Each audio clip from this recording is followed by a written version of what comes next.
හැමෝටම සුබදෑසනක් තමයි. අද අපි 2022 ළමයින්ගේ සිද්ධාන්ත පන්තියේ වැඩ කටයුතු ආරම්භ කරන්නයි සූදානම් වෙන්නේ. ළමයි අද අපි මේ සිද්ධාන්ත පන්තියේදී මේ සතියේ අපි සාකච්ඡා කරා ළමයි සමුද පන්තියේදී EPF හා ETF ගැලපීම ගැන. අනේක අපි සටහන් ටික ලියන්න හා මෙතනින් එහාට වැඩිපුර ගණන් කිහිපයක් හදන එක තමයි බලාපොරොත්තු වෙන්නේ. ඒකම අපි දැනට සමුද පන්තියේ මාතෘකාව දාලා තියෙන EPF IPF කියලා සටහන් පොතේ අපි සමුද පන්තියේදී ඒක පැහැදිලි කරා කොහොමද මූල ප්‍රකාශව ගලපන්නේ කියන එක අපි අද පොඩ්ඩක් එක ගිණුම්ගත කිරීම පැත්ත ව්‍යාපාරික ලෙක්චර් ගිණුම් වල සටහන් කරන විදිහ ගැන කතා කරමු. එහෙනම් ළමයි අපි වැඩ ආරම්භ කරමු. සමුද පන්තියේ හිටපු නැති ළමයි සමුද සම්බන්ධ වෙන බැරි වෙච්ච ළමයින්ට අපි රෙකෝඩ් එකක් ලබා දෙනවා. එතකොට ඒ ළමයින්ට පුළුවන් සමුද පන්තියේ රෙකෝඩ් එක බලන්න. හැබැයි අදින් පසු පන්තියේ රෙකෝඩ් අපි ලබා දෙන්නේ Apex online හරහා. සමුද පන්තියේ රෙකෝඩ් එක නම් මම ඔයාලට YouTube එකට අප්ලෝඩ් කරනවා. අදින් පසු රෙකෝඩ් එක ඔයාලට ලබා ගන්න වෙන්නේ Apex online හරහා. වීඩියෝ එකක් රිපීට් එකක් බලන්න අවස්ථාව තියෙනවා. එතකොට තමයි අද අපි මේ EPF ITF වල ගිණුම් තැබීම නෝට් එක සාකච්ඡා කරන මුලින්ම එහෙනම් ළමයි අපි වැඩ ආරම්භ කරමු. සටහන් පොතේ අපි මාතෘකාව දැම්මා EPF සහ EPF ගිණුම් ගත කිරීම. අපි මුලින්ම නෝට් එක සම්පූර්ණ කරලා ඉන්න. මුලින්ම නෝට් එක ලියලා පස්සේ අපි මේකේ ටිකක් ගණන් කරමු. EPF හා ETF ගිණුම් ගත කිරීම.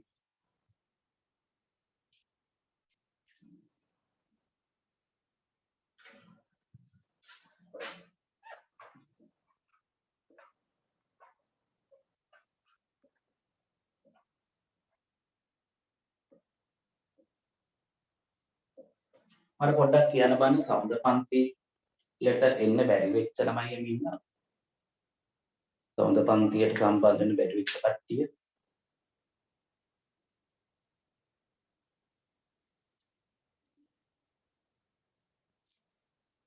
ඔයාලා පන්ති විශේෂයෙන්ම මේ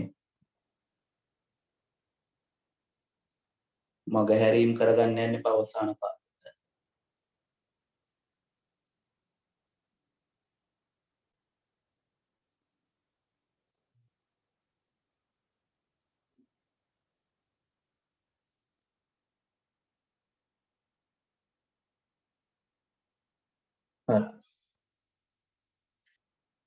අපිට EPF කියන එක අපි මෙන්න මේව සාකච්ඡා කරවල මතක ඇති.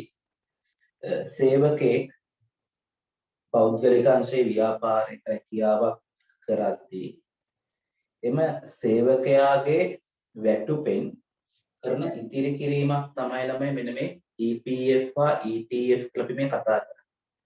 හරි. හිතමු අපේ ව්‍යාපාරේ ළමයි සේවකයෙක් ඉන්නවා. මෙන්න මේ සේවකයට අපි හිතමු සුනිල් කියලා. මෙන්න මේ සේවකයට අපි ළමයි පොරොන්දුලා තියෙනවා අනෙක් වැටුපක් විදියට අනේ මාසෙකට රුපියල් 50000ක් ගෙවයි. එතන මේ සේවකයාගේ මාසික වැටුප රුපියල් 50000. මේක තමයි ළමයි අපි සේවකයට පොරොන්දු වෙච්ච වැටුප. අපි මේකට නමක් කියනවා දල වැටුප කියලා. හරි. සේවක දල වැටුප. දල වැටුප කියලා කියනවා. හැබැයි මේ සේවකයා අපේ ව්‍යාපාරේ වැඩ කරලා කවදා හරි දවසක ළමයි විශ්‍රාම කරනවා. ඒ ළමයි රජයේ සේවකයෙක් නම් ළමයි විශ්‍රාම ගත්තට පස්සේ ඒ රජයේ සේවකයන්ට විශ්‍රාම අරගෙන ඊට පස්සේ ළමයි ජීවත් වෙන්න අනේ ජීවත් වෙන ළමයි විශ්‍රාම වැටුපක් තියෙනවා. හැබැයි පෞද්ගලික අංශයේ සේවකයන්ට එහෙම විශ්‍රාම වැටුපක් නැහැ. පෞද්ගලික අංශයේ සේවකයන්ට ළමයි අනේ රැකියාව කරන කාලේ කරන ඉතිරි කිරීමක් තමයි අනේ විශ්‍රාම ගත්තට පස්සේ ජීවත් වෙන්න තියෙන්නේ. දැන් උදාහරණයක් දැන් ඔයා කල්පනා කරන මෙතන සමහර විට ඔයාලගේ අම්මා හෝ තාත්තා අනේ රාජ්‍යාංශයේ රැකියාවක් කරන ඇති. රජයේ රැකියාවක් කරන ඇති. ඒ වගේ ළමයින්ට අනේ ඇත්තටම බය වෙන්න දෙයක් නැහැ. මොකද අම්මා හෝ තාත්තා විශ්‍රාම ගත්ත පෙන්ෂන් එක විදියට අනේ රජයේ දීමනාවක් දෙන රාජ්‍යාංශ සේවකයෝ. හැබැයි ළමයි ලංකාවේ බහුතරයක් සේවකයෝ. ඒ ලංකාවේ සේවකයන්ගේ බහුතරයක් ප්‍රමාණය වැඩ කරන ළමයි පෞද්ගලික අංශය. ඒතර පෞද්ගලික අංශයේ සේවකයන්ට තියෙන අවදානමක් තමයි කවදා හරි විශ්‍රාම ගත්තට පස්සේ ඒ කියන්නේ ළමයි අනේ අකමැත්තෙන් වුණා ජීවිතේ කවදා හරි දවසක අපිට රැකියාව කරන එක නවත්තන්න වෙනවා. අපේ වයසට යද්දි අනේ අද අපි තරුණ විදියට අද අපිට අතේ පයේ හයිය තිබුණට අපි කවදා හරි ළමයි අනේ අවුරුදු 50 55 60 වගේ වෙද්දී අපේ දෑතේ ශක්තිය අඩු වෙනවා. අපි මහලු වෙනවා. එතකොට අපිට ළමයි අකමැත්තෙන් වුණත් රැකියාව කරගන්න බැරි මට්ටමට ඇවිල්ලා රැකියාව වලින් අයින් වෙන්න වෙනවා. නේ? එතකොට මේ පෞද්ගලිකාංශයේ සේවකයන් ඒ කියන්නේ කම්කරුවන්ට අනේ එතකොට පෞද්ගලිකාංශයේ ව්‍යාපාර වෙන කළමනාකරුවන්ට විදායක ශ්‍රේණියට හැමෝටම ළමයි මෙන්න මේ ඉරණම අත්ද සාමාන්‍යයෙන් මෙතනදී ලොකුවටම ළමයි මේ අමාරු වැටෙන්නේ නැත්තම් ගොඩක් වෙලා ලොකු අපහසුතාවයකටපත් වෙන්නේ සාමාන්‍ය මධ්‍යම පන්තිගේ අනේ මධ්‍යම පන්තියේ ඉන්න ජනතාව. සාමාන්‍ය ඉහළම විදායක ශ්‍රේණියේ පුද්ගලයෙක් නම් ළමයි ඉහළ වැටුප් අත ලබන අතර ඔහු ඉතින් විසියම් ඉතිරියක් කරනවා. දැන් උදාහරණයක් මැනේජර් කෙනෙක් වුණාට පස්සේ ඉතින් පෞද්ගලිකාංශයේ වැඩ කරන පෞද්ගලිකාංශයේ වැඩ කරන කළමනාකරුවෙක් වුණාට පස්සේ ළමයි සාමාන්‍ය ඉහළ වැටුපක් ලැබෙනවා. ඒ වැනි කට්ටිය නම් ළමයි තමන්ගේ අනාගතයේ උදෙසා කිසියම් ඉදිරියක් කරනවා. හැබැයි අද ළමයි ලෝකේ ගොඩක් අනේ සේවකයෝ ඔය ඉහළ වැටුප් ලබන සේවකයෝ නෙවෙයි. සාමාන්‍ය අනේ කම්කරුවන්, ලිපිකරුවන්, කාර්යාල සේවකයන් අනේ ඒ වගේ ළමයි අනේ පුද්ගලයෝ. ඒතර එයාට ළමයි ලැබෙන වැටුප ඇත්තටම මේ රටේ තියෙන ජීවන වියදමත් එක්ක අනේ එයාට ළමයි වැටුපේ මාසේ වියදම් වලටත් මදි. ඉතින් එයාලට අර විදායක ශ්‍රේණි වල හොඳ වැටුප් ගන්නව අය වගේ ඉතිරි කරන්න වෙන්නේ නැහැ. අනේ මේක ඇත්තටම ඔයාලට ගෙවල් වල තියෙන ආර්ථික පසුබිම ඔයාලට හොඳට තේරෙනවා. ඔයා අම්මගේ තාත්තගේ ආර්ථික පසුබිම ඔයා හොඳට ඒක තේරෙනවා. ගොඩක් ළමයින්ට මේක දෙමව්පියන්ගේ ආර්ථික පසුබිම තේරෙන්නේ නැහැ ළමයි. ඒ වෙලේ ළමයින්ට ඇත්තටම ඉස්සරහට අනාගතේකුත් නැහැ. ඔයාගේ අම්මගේ තාත්තගේ ආර්ථික පසුබිම ආර්ථික අමාරුකම් ඔයාලට දැනෙන්න ඕන. ඒක තමයි ඉගෙන ගන්න. අන්න එහෙම ළමයින්ට තේරෙනවා ඇති අම්මා හෝ තාත්තගේ දෛනිකව හෝ මාසිකව හම්බ කරගන්න වැටුපෙන් ඇත්තටම ඔයාලගේ කන බොන වියදම් අනේ අධ්‍යාපන කටයුතු වලට බෙහෙත් වලට ඒ සියලු දේවල් වල තමයි වියදම් කරාට පස්සේ ඇත්තටම ඉතිරි කරන්න වෙන්නේ නැහැ. බොහෝ දුරට ඒව කරාට පස්සේ තමයි තව කොහෙන් හරි අතමාරුවන හරි ණයක් හරි ගන්න. ඒතර තමයි මේ අද ගොඩක් සාමාන්‍ය පන්තියේ මිනිස්සුන්ට මධ්‍යම පන්තියේ මිනිස්සුන්ට ඒ කියන්නේ රටක මධ්‍යම පන්ති කියන්නේ සාමාන්‍ය අපි කියනවා අර සාමාන්‍ය ආදායම් ලබන පුද්ගලයන්ට අනේ මේ පෞද්ගලිකාංශයේ රැකියාවක් කරන අතරතුරම ඉතිරි කරන්න වෙන්නේ නැහැ. ඉතින් යාළට ළමයි මුහුණ දෙන ගැටලුව තමයි කවදා හරි යාළ විශ්‍රාම ගත්තට පස්සේ කියන්නේ විශ්‍රාම ගන්න වෙනවා. අවුරුදු 60 65 වුණාට පස්සේ ළමයි අයින් වෙන්න රැකියාව නවත්තන්න වෙනවනේ. අනේ ඊට පස්සේ යාළ ජීවත් වෙන්නේ. දැන් රාජ්‍යාංශයේ සේවකයන්ට එහෙම ඉතිරියක් නොකරත් ගැටලුවක් නැහැ. රාජ්‍යාංශිතම පාසල් ගුරුවරු නැත්නම් රජයේ ප්‍රාදේශීය ලේකම් කාර්යාල රාජ්‍ය ආයතන වල සේවකයන් එයාට ළමයි මේ ඉතිරි නොකරා කියලා බයක් නැහැ. මොකද හේතුව එයාලා දන්න විශ්‍රාම ගත්තට පස්සේ වැටුපක් විදියට පෙන්ෂන් එකක් එනවා.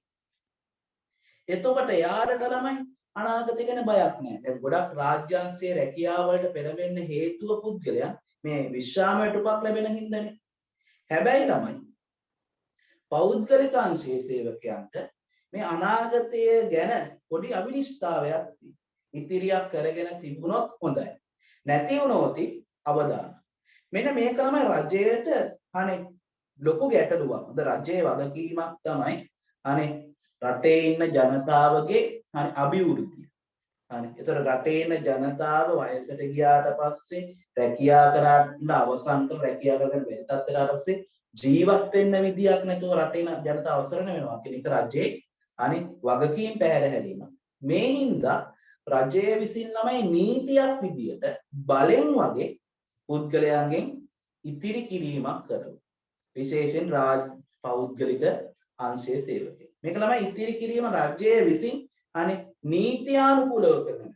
අනේ මෙතෙන්දි ළමයි වෙන්නේ සේවකයාගේ වැටුපෙන් කිසියම් ගාණක් මාසිකව සේවකයාගේ අතර දෙන්නේ නැතුව අනේ ඒ මුදල අනේ වෙනම කපා ගන්න කියලා ව්‍යාපාරවල දැනුවත් කරනවා.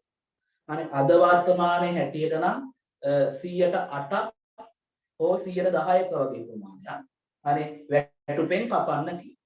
හිතපුවාම මෙන්න මේ ව්‍යාපාරය මෙන්න මේ සුනිල්ගේ අපේ ව්‍යාපාරය අපි තමයි ව්‍යාපාරය. අපි මේ රජයේ කියන විදියට සේවකයාගේ වැටුප 50000 අතර දෙන්නේ නැතුව ඒකෙන් ඉතිරියක්. මේ කියන්නේ ඒකෙන් ගාණක් කපා ගන්න. ඒක අපි ළමයි 110ක් කපා ගත්තා කියලා. 110ක්. 110ක් කියන්නේ 50000න් 110ක් රුපියල් 5000.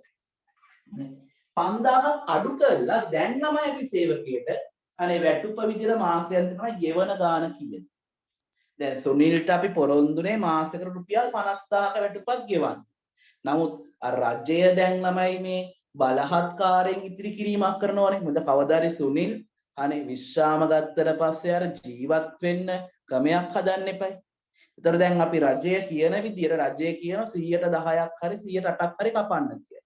අපි 110ක් වැටුපෙන් කැපුවා. එන් රුපියල් 5000ක් අඩු කරලා දැන් සුනිල්ට අපි ළමයි මාසය අන්තිමේට ගෙවන්නේ කීයද?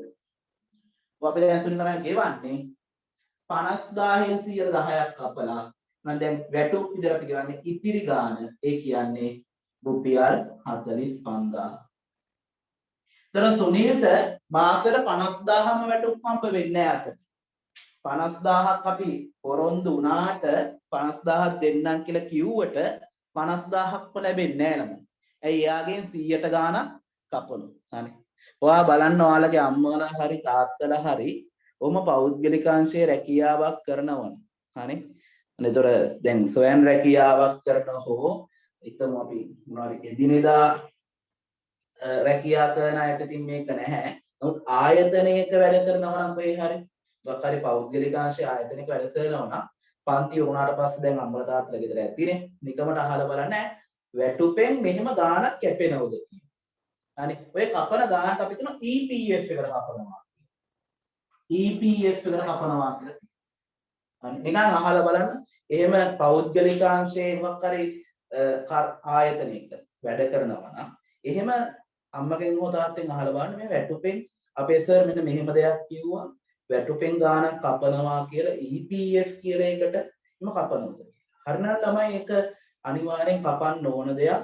මොකද හේතුව ඒක ඒ සේවකයාගේම යහපත වෙනුවෙන් කරන දෙයක්. එතන මෙහෙම EPF එකට ගාණක් කපනවා. අපි මේක තමයි නමක් දෙනවා. මේකට අපි කියනවා නම EPF සඳහා සේවක දායකත්වය. EPF සඳහා සේවක දායකත්වය.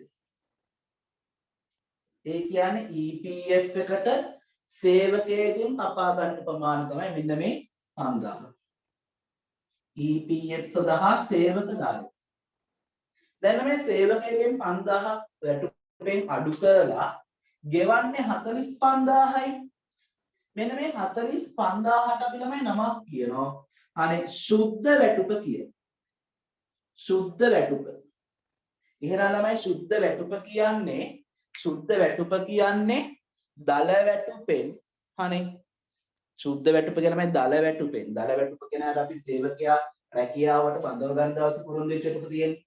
අනේ ඒ දල වැටුපෙන් නැත්නම් අපි සේවකයාට කිසිම අඩු කිරීමක් කරන්න කලින් ගෙවන්න තියෙන නියමිත වැටුප දල වැටුපෙන් EPF එකට සේවක දායකත්වය EPF සඳහා සේවක දායකත්වය අඩු කරාට පස්සේ එන ගාන එවත් මාසේ අවසානයේ මුදලින් සේවකයට ගෙවන ගානට අපි නමක් කියනවා සුද්ධ වැටුප කියලා. හරි හොඳට මතක තියාගන්න. දැන් දල වැටුප හා සුද්ධ වැටුප කියලා මම දෙකක් ගැන දල වැටුප කියන්නේ අර EPF වලට කපන්න කලින් EPF වල සේවකයෙකුගේ වැටුපෙන් අඩු කරන්න කලින් සේවකයට ගෙවන්න නියමිත වැටුප තමයි දල වැටුප. සුද්ධ වැටුප කියන්නේ තමයි EPF එකට සේවකයෙකින් 100ට ගාණක් කපනෝනේ. සාමාන්‍ය 108ක් හරි 110ක් හරි. අන්නේ ගාණ කැපුවට පස්සේ මාසේ අවසානයේ සේවකයෙක්ගේ අතට දෙන වැටුප තියෙනවනේ. දැන් 50000න් 5000ක් කපලා අතට දෙන්නේ 45000න්. අන්නේ 45000ට කියන්නේ සුද්ධ වැටුප කියලා. පැහැදිලිද? ගැටලුවක් තියෙනවා නම් අහන්න. දල වැටුපයි සුද්ධ වැටුප අතර වෙනස පේනවද? දල වැටුප කියන්නේ අර කිසිදු අඩු කිරීමක් කරන්න කලින් සේවකයාට ගෙවන්න නියමිත වැටුප. ඒ තමයි අපේ දල වැටුප. එතකොට ඒ වැටුප අපි ළමයි සේවකයට එහෙම්මම අතට ගෙවන්නේ නැහැ. ඒකෙන් පොඩි ගාණක් කපා ගන්නවා. අර රජයේ කියනෝනේ අර ඉතිරි කිරීමක් කරන්න කියලා EPF කියන එකට. ඒකට 108ක් හරි 10ක් හරි අපි කපා ගන්නවා. අපි මේ කපා ගන්න ප්‍රමාණය නමක් කියනවා EPF සඳහා සේවක දායකත්වය. අනේ EPF සඳහා සේවක දායකත්වය අඩු කරාට පස්සේ, ඒ කියන්නේ සේවකයන් කපා ගන්න ගාන අඩු කරාට පස්සේ සේවකෙන මාසේ අන්තිමේට අනේ සැබවින්ම මුදලින් ගෙවන ගානට අපි කියනවා සුද්ධ වැටුප කියලා. පැහැදිලිද? එහෙනම් දල වැටුප සුද්ධ වැටුප කියලා තමයි දෙකක් කියනවා නේ. එහෙනම් හිමීට ඔළුවට ගන්න. මම මේ හිමීට කතා කරන්නේ හිමීට කියන්නේ මේක අනේ ගොඩක් ළමයි පටලව ගන්න හිමි. එහෙනම් දල වැටුපයි සුද්ධ වැටුපයි අතර තමයි වෙනස තමයි EPF එකට සේවකයාගෙන් කපා ගන්න ඕනේ. දැන් අපි සේවකයාගේ රුපියල් 50000න් 5000ක් කපා ගත්තනේ. එතකොට දැන් ඔයාලට ප්‍රශ්නයක් ඇති සෞන්ද පන්ති හිටපු නැති ළමයින්ට. සෞන්ද පන්ති ආපු ළමයි නම් මේක ගැන දන්නවා. මම පොඩක් ආපම නවත්ත මතක් කරලා ගන්න. මේ 5000ට මොකද කරන්නේ කියලා. අපි ළමයි මේ සේවකයෙක්ගෙන් කපාගත්ත 5000 අපිට තියාගන්න බෑ ළමයි. අපි ඒක යවන්න ඕන රජයට. මේ සේවකයෙක්ගේ වැටුපෙන් අඩු කරන රජයට තමයි මේ මුදල අපි යවන්නේ. රජය තමයි ඉතිරි කිරීම කරන්නේ. හරියට අපේ සාමාන්‍යයෙන් අපේ වැටුපෙන් ගාණක් අඩු කරලා බැංකුවේ තැන්පත් කරනවා වගේ දැන් අපේ ගෙවල් වලත් එහෙම වැඩේ එනෝනේ මාසෙකට පොඩි ගාණක් අනේ පුළුවන් වෙලාවක අනේ වැටුපෙන් මොකද අපි කරන්නේ ගාණක් ඉතිරි වෙලා අපි බැංකුවේ දානවා වගේ මෙතෙන්දි කරන්නේ හැම මාසෙම සේවකයෙක්ගේ වැටුපෙන් කපා ගන්න ගාණ රජය හරහා ඉතිරි කරනවා. මෙන්න මේ 5000 අපි යවනෝ රජයට. හරි. මොන නිකන් ලියුම් කවරයක් අරගෙන EPF කියන එකට යවනවා මේ 5000. එහෙනම් දැන් හැම මාසෙම සේවකයා වෙනුවෙන් අනේ සේවකයේ වැටුපේ රුපියල් 5000 ගාන ඉතිරි වෙනවා. 50000ක් වැටුප ගන්න කෙනාගෙන් 5000 ගාන ඉතිරි වෙනවා. දැන් මේ සේවකයා වෙනුවෙන් මේ රුපියල් 5000 ගාන ඉතිරි කරද්දී අපිටත් යුතුයකමක් තියෙනවා නම් මේ සේවකයා වෙනුවෙන් දෙයක් කරන්න. මේ සේවකයා අනේ අපේ ව්‍යාපාරෙ තමයි වැඩ කරන්නේ. ඒතොර එයා වයසට යනකම් අපිට අනේ හම්බ කරලා දෙන්න. අනේ සේවකයා මහන්සි වෙලා අපි වැටුපක් ගෙවනවා තමයි. නමුත් අපි එයාගේ ශ්‍රමයෙන් තමයි අපේ ව්‍යාපාරෙ ගොඩනගන්නේ. ඇත්තට මෙයා අනේ වැඩි මහන්සියක් අරගෙන අපේ ව්‍යාපාරෙ ගොඩ දානවා. එයා අවුරුදු 25ක් 30ක් වැඩ කළා. මේ සේවකයා කවදා හරි විශ්‍රාම ගත්තට පස්සේ ඒ සේවකයාගේ එතනින් එහා ජීවිත කාලය අපිත් කිසියම් වූ වගකීමක් දායකත්වයක් දරන්න ඕන. මොකද අපි එයාගෙන් ළමයි හම්බ කරගෙන එහෙම අතාරින්න හොඳ නෑනේ. ඒතර අපිට එහෙම විශ්‍රාම ගත්තට පස්සේ ළමයි අපිට මේ හැම මාසෙම පඩියක් විදියට ගෙවන්නත් බැහැනේ. මොකද අපේ ව්‍යාපාරයේ වැඩ කරන්නත් බැහැනේ. අනේ සේවකයන් විශ්‍රාම ගත්තට පස්සේ සේවකයන් ජීවත් වෙනකම් වැටුප් ගෙවන්න බෑනේ ළමයි වැඩ කරන්නේ නැතිකොට. ඉතින් අපිට ළමයි මෙන්න මේ රජය මෙන්න මෙහෙම කියනවා EPF එකට සේවකයෙක්ගෙන් ගාණක් ඉතිරි කරා වගේම වැඩ කරන කාලේ දැන් මේ සේවකයා හම්බ කරන දවස්වලදී අපිත් මෙන්න මේ EPF එකට අතින් ගාණක් දාන්න ඕන කියලා. අපි කියන්නේ ව්‍යාපාර. අනේ අපි මේ ව්‍යාපාර පැත්තේ ඉන්නේ. අපිටත් මෙන්න මේ ලියුම් කවරේට අනේ ගාණක් අතින් දාන්න වෙනවා. සේවකයෙක්ගේ වැටුපෙන් අඩු කළ නෙවෙයි. ඒක අපිට අතින් දාන්න වෙනවා. ව්‍යාපාරයේ මුදලින් දාන්න වෙනවා. සාමාන්‍ය ලංකාවේ නීතිය අනුවට සේවකයාගෙන් කපා ගන්න ප්‍රමාණය වගේ එකහමාරක ප්‍රමාණයක්. ඒ කියන්නේ සේවකයෙක්ගෙන් 108ක් වැටුපෙන් අඩු කරා නම් අපි සේවක වැටුපෙන් 112ක ප්‍රමාණයක් මේ ලියුම් කවට දාන්න ඕනේ. සේවක වැටුප අපි 110ක් අඩු කරානේ මෙතන. එහෙනම් ඒ වගේ එකහමාරක්. ඒ කියන්නේ 115ක ප්‍රමාණයක් අපි අතින් මේ ලියුම් කවට දාන්න. දැන් අපිට මෙතන කැපුවේ 110යිනේ. එහෙනම් නම් අපි 100ට කීයක් මේ ලියුම් කවට අතින් දාන්නේ මෙහෙම. සේවකක වැටුපෙන් අපි කැපුවේ 100ට අනේ 10යි. එහෙනම් අපි ළමයි අතින් කීයක් දාන්න වෙනවද?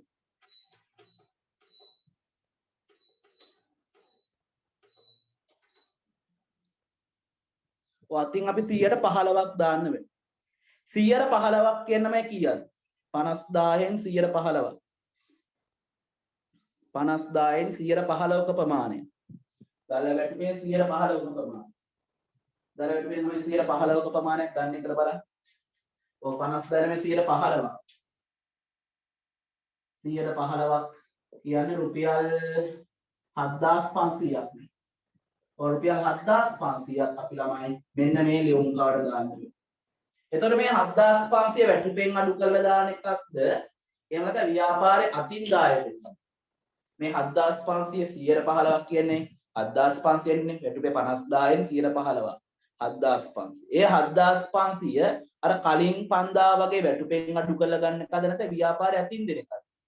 ඔය ව්‍යාපාරේ අතින් දායක වෙනවා. ඒක ව්‍යාපාරට අමතර කියන්නේ. ඒතර ව්‍යාපාරයට මේ සේවකයන් තබා ගැනීම අතිරේක වියදම. වැටුප් වලට අමතරව අතින් EPF එකට 100ට 15ක් දුන්නා. අනිතර දැන් මේ ලියුම් කවරට 7500කුත් තව එකතු වෙනවා. මෙන්න මේ මුදලට මේ අතින් දුන්න ගානට අපි නමක් කියනවා. EPF සඳහා සේව්‍ය කියන්නේ ළමයි අහලා තියවා. සේව්‍ය කියන්නේ ව්‍යාපාර. සේවකයා හා සේව්‍යයා කියලා අහලා තියෙනවා. අර බුද්ධ ධර්මය මම හිතන තිබුණා සේවක සේව්‍ය බැඳී එහෙම තිබුණානේ. ඒතර මෙතන සේවකයා සේව්‍යයා කියලා කියන මේ පාර්ශ්ව දෙක. සේවකයා කියන්නේ වැඩ කරන කෙනා. සේව්‍යයා කියන්නේ වැඩ ගන්න කෙනා. කියන්නේ ව්‍යාපාර. ඒතර අපි මේ 7500 නමක් කියනවා EPF සඳහා සේව්‍ය හේවත් ව්‍යාපාර. ව්‍යාපාරය දායකත්වයේ කියන.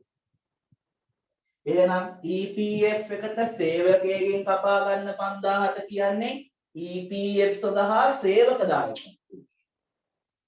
එතකොට EPF වල අපි අතින් දුන්න ව්‍යාපාරය අතින් දුන්න 7500 කියන්නේ EPF සඳහා සේව්‍ය. සේව්‍ය කියන්නේ ව්‍යාපාර. ව්‍යාපාරේ දායකත්වය. එතකොට දැන් EPF කියන අරමුදලට බලන්න මාසය අන්තිම වෙද්දි ළමයි කොපමණ ප්‍රමාණයක් ගිහිල්ලා තියෙනවා. මාසේ අන්තිමට ළමයි බලන්න කොපමණ ප්‍රමාණයක් සල්ලි ගිහිල්ලා තියෙනවා. දැන් සේවකයෙක්ගෙන් 5000ක් කපාගෙන එතෙන්ට දැම්මා.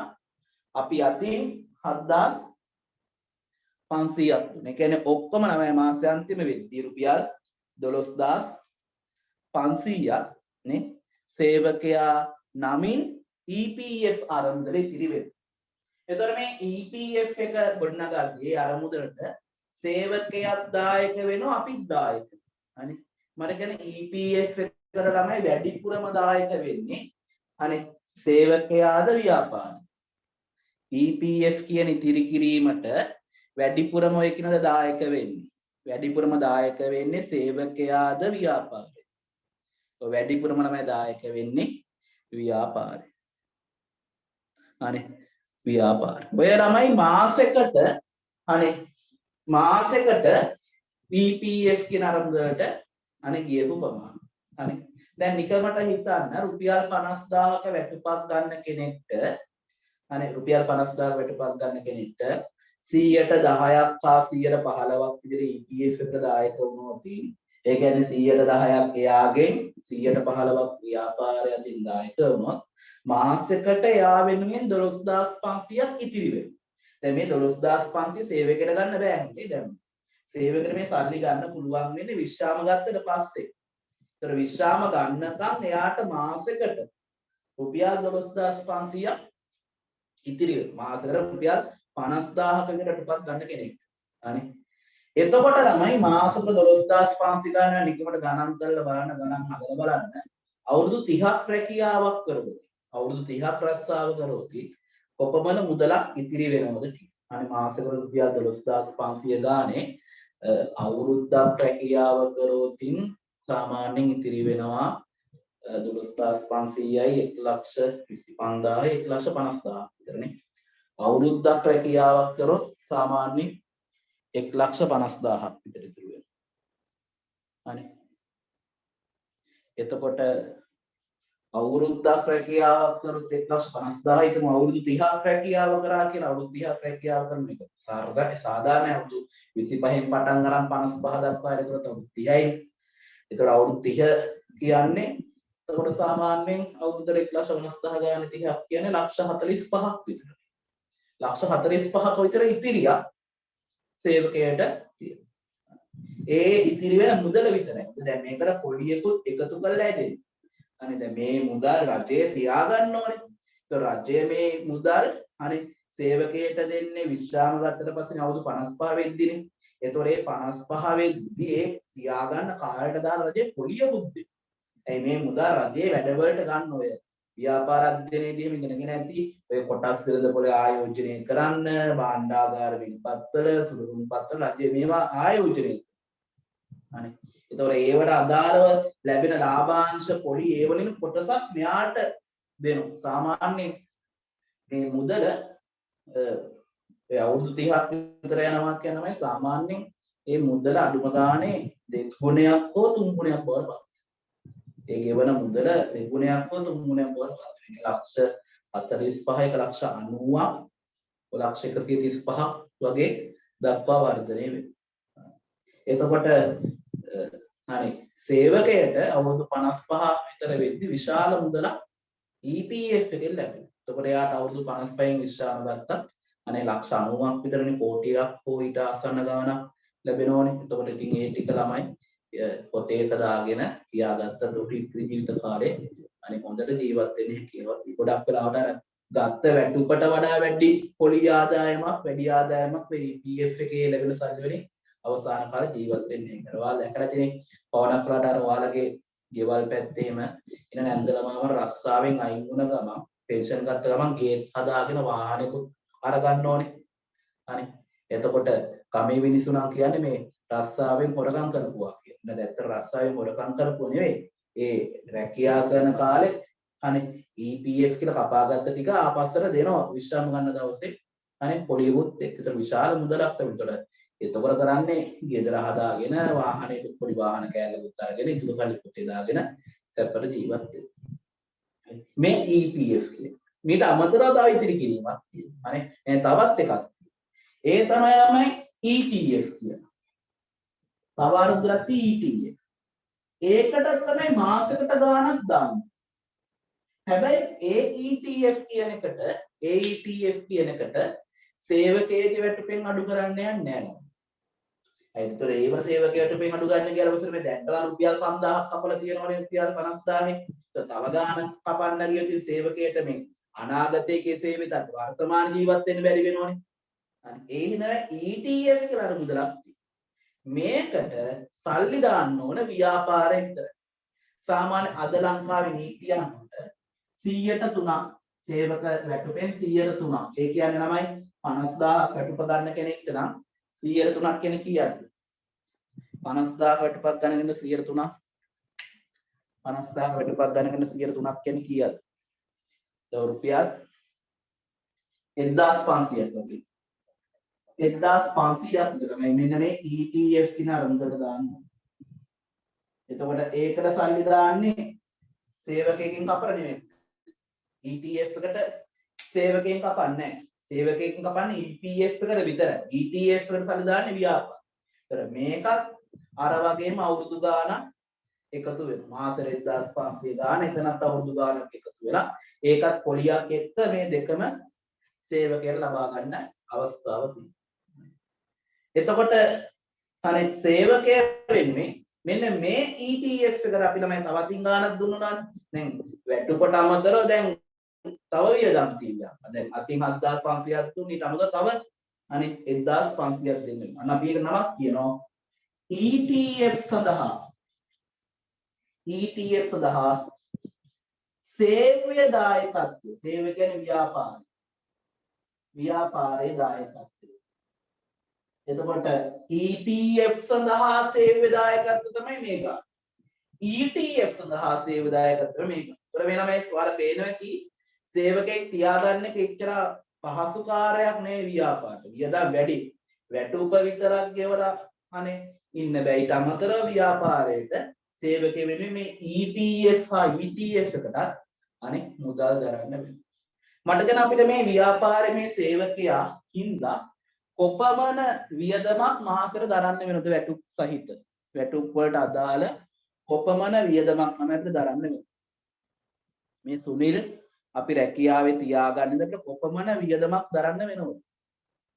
50000ක වැටුපක් ගෙවන්න එපායිනේ. දැන් මේ 50000ක වැටුපෙන් 45000ක් සුනිල්ගේ අතට දෙනවා. 5000ක් රජයට යවනෝනේ. කොහොම වුණත් අපි 50000ක්ම අපිට වියදම් වුණාන් ළමයිනේ. දැන් 50000ක වැටුපෙන් 45000ක් තමයි සුනිල්ගේ අතට දෙන්නේ. තව 5000ක් අපි යවනෝනේ රජයට. ඒතර අපිට 50000ක් මෙතන වියදම්. මේ 50000ම අපිට වියදම්. අනේ පැහැදිලිද ඒක? 50000ක වැටුපක් අපි 45000 සුනිල්ට දෙන්නේ. ඒතර 45000ක් දෙන්න සුනිල්ට. ඉතුරු 5000 අපි තියාගන්නේ නැහනේ. ඒක රජයට යවනෝනේ. ඒතර අපිට 50000ක්ම වියදම්. ඊට අමතරව මේ සේවකය වෙනුවෙන් මේ EPF වල අතින් දෙන්න බෑ 7500ක්. ඒතර ඒකත් තව වියදම. ඒතර 50000 අමතර තව 7500ක්. එතනින් බේරෙන්න බෑනේ. ETF කියලා දුන්නකුත් තියෙනවනේ. එතෙන්ටත් දෙන්න එපා 1500. ඒතර තවත් 1500ක් අපිට වියදම් නේ. ඔක්කොම අපේ වියදම එනක් කීයද? සේවක තබා ගැනීමේ සම්පූර්ණ වියදම. සේවක තබා ගැනීමේ සම්පූර්ණ වියදම 59000. හරි. සේවක තබා ගැනීමේ සම්පූර්ණ වියදම 59000. හරි. ළමෙක් අහපු ප්‍රශ්නයකට මේක අර විෂයට අදාළ ප්‍රශ්නයක් නෙවෙයි. මේ අර EPF සම්බන්ධ ප්‍රශ්නයක්. අවුරුද්දක් වැඩ කරලා අයින් වුණොත් මොකද කරන්නේ? නම් අවුරුද්දක් හිතමු අවුරුද්දක් නෙවෙයි. සේවකයෙක් අපි තුමු මාස 6ක් වැඩ කරා කියලා. ඒතර ඒ ඉන්න මාස 6ට අනිවාර්යෙන් EPF කපලා ETF එනේවට අදාළ මුදල් අනේ දෙන්න ඕන. ඒතර මාස 6ක් වැඩ කරලා අයින් වුණාට පස්සේ ළමයි ඒ සේවකයට ඒ අයින් වෙන දවසට ඒව ගන්න බෑ. අනේ ඒතර ඒ සේවකයා අවුරුදු 55 වෙන දවසක් තියෙනවනේ. අන්නේ දවසට තමයි මුදල් එයාට ගන්න පුළුවන් වෙන්නේ. දැන් අපි හිතමු සේවකේ එක ව්‍යාපාරයක මාස 6ක් වැඩ කරනවා. ඒතර තවත් ව්‍යාපාර කියලා තවත් කාලයක් වැඩ කරනවා. එහෙම ව්‍යාපාර කීපයක වැඩ කරනවා. එතකොට මේක ගැටලුවක් වෙන්නේ එක ව්‍යාපාරය විසින් සේවකයාට අදාළව තමයි EPF ETF අරමුදලේ ID අංකය පදනම් කරගෙන account එක තමයි වැටෙන්නේ. එතකොට අපි අවුරුදු 30ක් එකම තැනක රැකියාව කරන්න ඕන කියලා නියමයක් නැහැ. අපි විවිධ තැන්වල රැකියාව කරන්න වෙනවා පුළුවන්. ඒක ගැටලුවක් නැහැ. එතකොට ඒ කාලේ හිතමු අපි අවුරුදු 30 තුර කම්පැනි 10ක විතර රස්සා කරා. ඒ කම්පැනි 10ෙම දී අපිට අපෙන් EPF කියලා කපාගත්ත ප්‍රමාණයයි. ඒතර ඒ කම්පැනි 10 තුරම ළමයි එකතු වෙලා දුන්න EPF ETF ප්‍රමාණය අවුරුදු 55 වෙද්දී අපිට ගන්න. තව EPF ETF වල තව තියෙන වාසි මේ සේවකයෙක්ට සාමාන්‍යයෙන් අවුරුදු 55 වෙන්න කලින් EPF එකෙන් කිසියම් ගාණක් ගන්න පුළුවන් ලෝන් එකක් විදියට. අනේ EPF එකෙන් ගාණක් ඒ කියන්නේ ලෝන් එකක් විදියට කියන්නේ සාමාන්‍යයෙන් ගෙයක් හදනවා නම් ඊට පස්සේ පකරේ දරුවන්ගේ අධ්‍යාපන කටයුතු සඳහා වගේ දෙයකට නැත්නම් රෝහල්ගත කිරීමක් සැත්කම් කිරීමක් වගේ දෙයකට ළමයි ඒ වගේ අදිසි අවස්ථාවක ඒ වගේ අවස්ථාවකදී අවුරුදු 55 වෙන්න කලින් EPF එකෙන් ETF එකෙන් ගාණ 100ට ගාණ withdrawal කරන එක ආපස්සට ගන්න අවස්ථාවකුත් තියෙනවා. එතකොට EPF ETF එකේ තව වරක් ප්‍රසාද තියෙනවා මේ විශේෂයෙන්ම ඔය කාන්තාවක් අසාද බදිද්දීම ඒකෙන් ඒ කිසියම් මුදලක් ආපස්සට ගැනීමේ අවස්ථාවකුත් තියෙනවා. අනේ ඒක කාන්තාවන්ට විතරයි දෙන්නේ. පිරිමිය කසාද බදිද්දී නම් ඒක හම්බ වෙන්නේ නැහැ. මොකද ඒ පිරිමිය කසාද බදිනවා කියන එක ජීවිතේ ඇත්තම සුබදායක දෙයක් නෙවෙයි. ඒක පිරිමියගේ ජීවිත වාසනාවන්ත සිදුවීමක් නේ. ඒතකොට ඒක දෙන්න නැහැ. ගෑන් ළමයි කසාද බදින දවසට ඒක කිසියම් මුදලක් අනේ ගැනීමේ අවස්ථාව තියෙනවා. ඒ වගේ විවිධ වරක් ප්‍රසාද තමයි තියෙන්නේ. අනේ ඒ අවුරුදු 55 වෙනකම් ඉන්න ඕනේ මේ ගැන වැඩි විස්තර වාල්ට ව්‍යාපාර අධ්‍යයනයේදී උගන්වනවා. අනේ මම දැන් දැනටමත් උගන්වලා ඇති. උගන්නලා තියෙනද ව්‍යාපාර?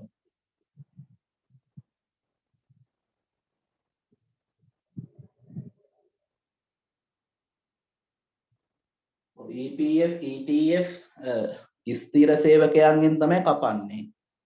EPF ETF ස්ථිර සේවකයන්ගෙන් තමයි කපන්නේ. නමුත් අනේ අද ළමයි ව්‍යාපාරවල මේ ගොඩක් ව්‍යාපාර වංචා කරනවා. හැම ව්‍යාපාරයක්ම හොඳ නැහැ. ගොඩක් ව්‍යාපාර ළමයි කරන්නේ සේවකයෝ ස්ථිර කරන්න තු තියාගන්න. අනේ తాවකාලික සේවකයෝ නැත්නම් කොහොම සේවකයෝ අරන් නියම් සේවකයන් විදියට. එතකොට ඒ වයයට ළමයි EPF ETF ගෙවන්න ඕනේ නැහැ. ඒතර අර ව්‍යාපාරට අතින් දෙන්න ඕන මේ ගණන් ඉතිරි වෙනවා. හරි. ඒක ව්‍යාපාරේ වියදම ඉතිරි වෙනවනේ. එහෙනම් ගොඩක් කපටි ව්‍යාපාරිකයෝ. අනේ කපටි ව්‍යාපාරිකයෝ. කියන්නේ සේවකයා ගැන ඇත්තටම හිතන්නේ නැති තමන් ගැන හිතන කපටි ව්‍යාපාරිකයෝ කරන්නේ සේවකයා ස්ථීර කරන්නේ නැතුව తాවකාලිකව කියලා. తాවකාලික සේවකයන්ට තියාගෙන ඉඳලා EPF ETF නොගෙවයි. ඒක කපටිකම. තව කපටිකමක් තියෙනවා. අර සේවකයාගේ වැටුප කාණ්ඩ කර මූලික වැටුප දීමනා දැන් මේ වැටුප කොටස් වලට හරි. අනේ බේසික් එක මෙච්චරයි දීමනා මෙච්චරයි. බේසික් එක කියලා තියනාගේ හෙනට අඩුවෙන් තියනවා. උදාහරණයක් රුපියල් 10000 අතර බේසික් එක තියෙනවා. ඒතර දීමනාරෝ මේ එකතු කරලා 50000 මාසයන්තිම වැටුප හදනවා. දැන් මූලික වැටුප ඉතාම අඩුවෙන් තියනවා. එතකොට රජය කියලා තියෙන්නේ මූලික වැටුප හෝ දල වැටුප මත EPF ETF ගෙවන්න කියලා. එතකොට මූලික වැටුප රුපියල් 10000ක් වගේ අඩු ගානකට තියලා ඒ මූලික වැටුප 10000න් 100ට ගාන තමයි යාලා දෙන්නේ. ඒතර යාලා එතනිනුත් වාසිය ගන්න. 50000න් 100ට 15 වෙනුවට දැන් දෙන්නේ මූලික වැටුප කියලා පොඩි ගානක් තියාගෙන 10000ක් වගේ මූලික වැටුප කියලා හදලා අන්න ඒකට අන්න 100ට ගාන ඒ කියන්නේ 10 15 දෙන්න. ඒතර එතනිනුත් වාසිය ගන්න. මේව තමයි ඇත්තටම මේ කපටි ව්‍යාපාරික වැඩ. ඒවා ඉතින් අර අපිට අනේ අනුමත කරන්න පුළුවන් දේවල් නෙවෙයි. අද ව්‍යාපාර ශාස්ත්‍රයේ වෙන දෙයක් ඒවා. අනේ ඒතර එවැනි දැන් බාහන්න බලනවා ගම්පල තාත්තුණා. අනේ EPF ETF එක දෙන්නේ දල වැටුප මත පදනම් වෙලාද මූලික වැටුප එකක්. අනේ ඒතර මූලික වැටුප ගන්න බේසික් එක කීයද කියලා. දැන් පවණක් වෙලාවට අනේ පවණක් කම්පැනි වල දැන් මැනේජර්ස්ලට වගේ ආදියට ලක්ෂ ගණන් වැටුප් ගෙවුවට බේසික් එක රුපියල් 20000යි 25. ඒතකොට EPF කියලා අර ඉතිරි කරන්නේ 25000 මත 100ට ගන්න. ඒක මදිරේ ළමයි. අර නැති 50000යි 100ට ගන්නක් දෙන්න එපා. එහෙමුණුනේ සේවකයට අනාගත දෙයක් තියෙන්නේ. ඒ වගේ කපටි ව්‍යාපාරික පවණක් ව්‍යාපාර EPF ETF සල්ලි ගෙවන්නේ නැහැ. හරි. පවණක් සේවකයෝ දන්නේ නැහැ EPF ETF එක. දැන් උදාහරණයක් අපි හිතමු අපි බස් රථ රියදුරෙක් හා කොන්දස්තර කෙනෙක් අපි ගමු. එතකොට එයා කාගේ හරි බස් හිමියෙක් යටතේ බස් එකේ ඩ්‍රයිවිං රස්සාව නැත්නම් කොන්දොස් රස්සාව කරනවා නම් ඒ සේවකයට ඒ රියදුරු හා කොන්දස්තර ආධාරත් අනිවාර්යයෙන් EPF ETF බස් රථ හිමිකරු විසින් ගෙවන්න ඕන. නීතිය ඒකයි. සිල්ලර බඩු කඩේක බඩු පිරාගෙන ඉන්න අපිටම සේවයට අත් උදව්වට ඉන්නවනේ කවුරු හරි සේවකයෙක් එයාට අනිවාර්යෙන් EPF ETF ගෙවන්න. ඒක ලංකාවේ නීතිය. නමුත් ඕක අද වර්තමානයේ අනේ ගොඩක් සේවකයෝ දන්නේ නැහැ. ඒ හින්දා ව්‍යාපාර ඒත් හරහා අනේ අර ව්‍යාපාර වාසි ගන්න. ඔය ඉතින් අපි කියන්නේ අර සමාජ යුතුයකම් හා වගකීම් ඉටු නොකරන ව්‍යාපාර. එවැනි ව්‍යාපාර ළමයි මේ හම්බ කරන උදාහරණ ඉතින් අපි දන්න විදියට නම් ඉතින් අපි අදහන විදියට ආගමනවා නම් ඔය ඉතින් yaadෙන්නේ නැහැ. අනේ එවැනි වංචා වැඩ කරන ඉතින් ඒ ව්‍යාපාරිකයන්ට කවදා හරි ඕකට අනේ වන්දියක් ගෙවන්න වෙනවා. නමුත් අර සේවකයෝ අතකින් පව්. ඒ ව්‍යාපාරය මොකද ඒ සේවකයෝ දන්නේ නැති හින්දාව කතා කරන්න යන්නේ නැහැ. පවණක් වෙලාවට දැනගෙනත් කතා කරන්නේ නැහැ රැකියාව නැති වෙයි කියන බයට. ඉතින් ඔන්න ඕවා අනේ අද ලෝකේ ව්‍යාපාර ලෝකේ අනේ වෙන දෙයක්. අනිත් එක 100ට 8 හෝ 100ට 10 තමයි කපන්න කියන්නේ. ඒතකොට 110ක් සේවකයෙකුට 115ක් අපි අතින් දෙන්න වෙනවනේ. ඒ හින්දා ගොඩක් ව්‍යාපාරිකයෝ කරන්නේ 108 හා 112 කපන. ඒ කියන්නේ 108ක් සේවකෙන් අඩු කරලා 112ක් ව්‍යාපාර තියෙනවා. එහෙමත් කරනවා. ඒ පුළුවන් තරම් පිරිවැය අඩු කරනවා. ව්‍යාපාර. ඒවා අනේ මානුෂීය පැත්තෙන් බලද්දී ඉතර මොන දේවල් යෝ ඉස්සරහටදී ඔයාලා ව්‍යාපාර වල රැකියාවල් කරද්දී ඔයාලට අත්විඳින මූණ දෙන්න සිදු වෙන දේ. මේ ලෝකේ හැමෝම හොඳ නැහැ. හැමෝම නරකක් නෙවෙයි.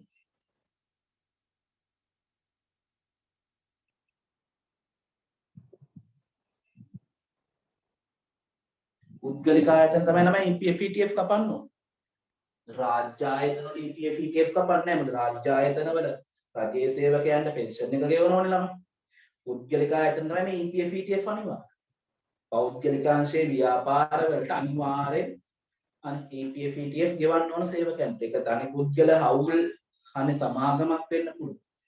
අනේ තොර සමුපකාර සංවිධානයක් වෙන්න පුළුවන්. කමන්නේ සේවකයාට අනිවාර්යෙන් EPF ETF ගෙවන්න. EPF ETF කියන්නේ සේවකයන්ගේ අයිතිවාසිකම්.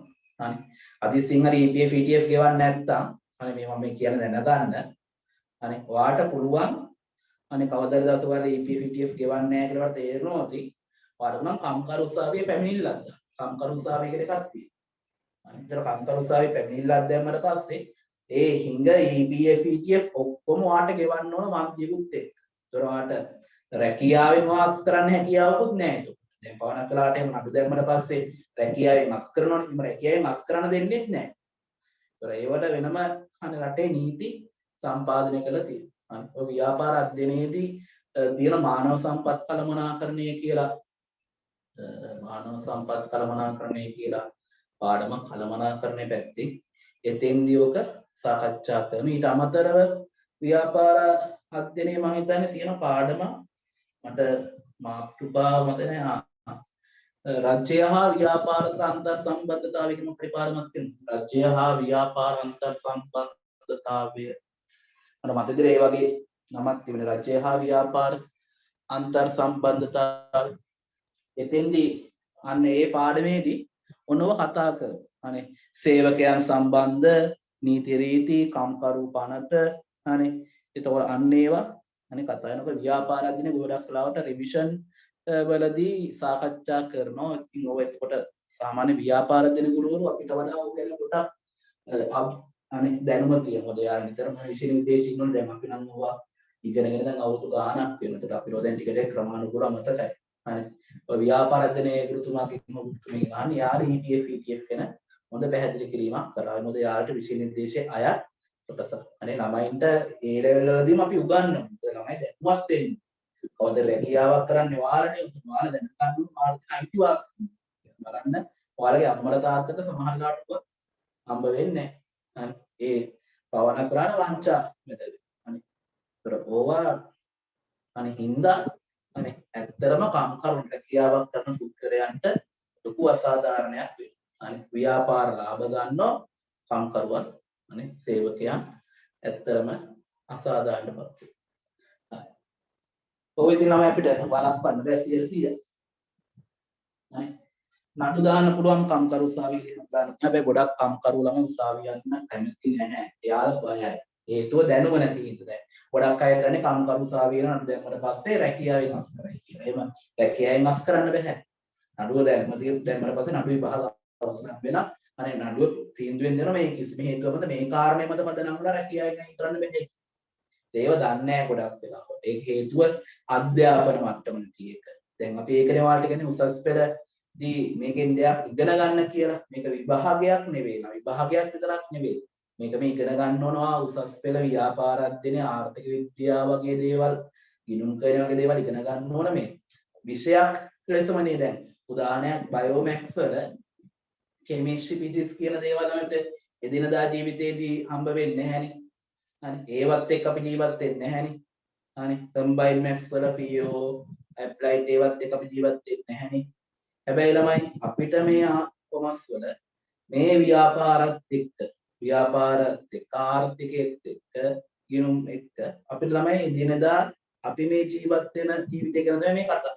ඒතර මේ වලින් වාට ඔයාලගේ ජීවිතේ පවත්වාගෙන දැනුම ගොඩක් වෙලාවට මේ දැනුම නැහැ. අනේ දැන් ගොඩක් අය මැක්ස් බයෝ කරන කෙනෙක්ගෙන් අහලා බලන්න EPF ETF කියන පද දන්නේ නැහැ.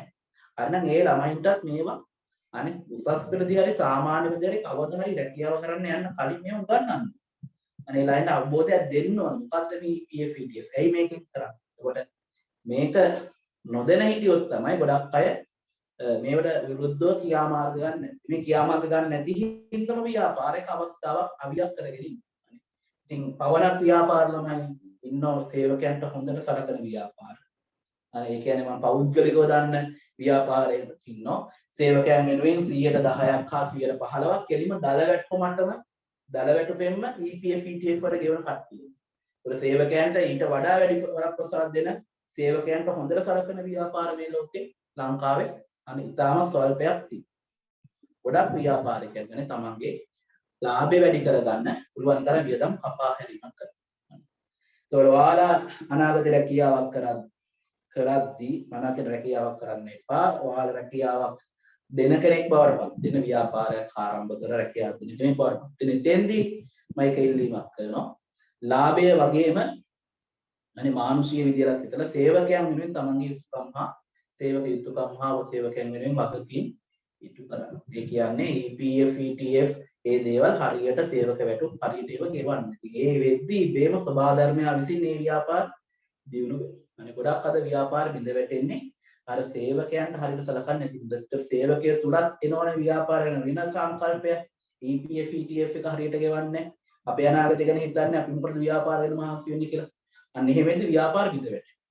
හැබැයි අපි ව්‍යාපාර විසින් සේවකයන් හොඳට සලකනවා නම් ඒතර සේවකයන්ට දැනෙනවා මේ ව්‍යාපාර අපි ගැන හිතනවා අපේ අනාගතය ගැන හිතනවා නැත්නම් මේ ව්‍යාපාරට හිතවත් වැඩ කරන්න ඕනේ ව්‍යාපාර වෙන්නේ සේවකයන් අනිත් විපාක ව්‍යාපාර දිනු වෙනවා. මොකද මේ ව්‍යාපාර ලෝකයේ තියෙන එක්තරා එක රහසක්.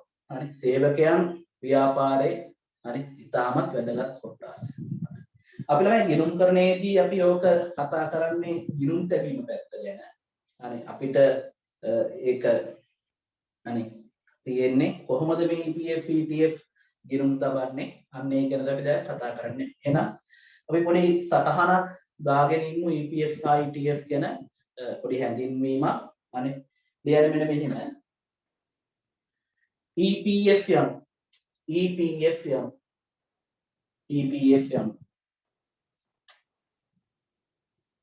EPF යම් වරහන් තුල ලියා ගන්න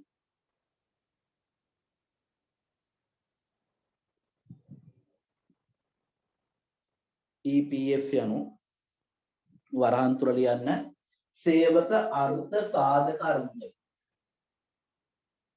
සේවක අර්ථ සාධක අර්ථය.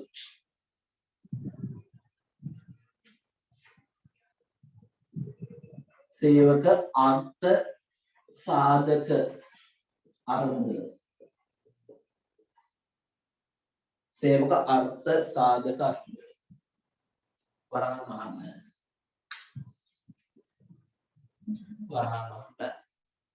සේවක අර්ථ සාධක අර්ථය.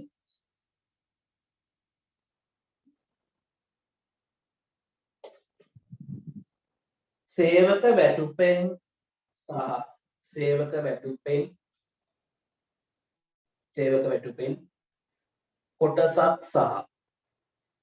වැටුපෙන් කොටසක් සහ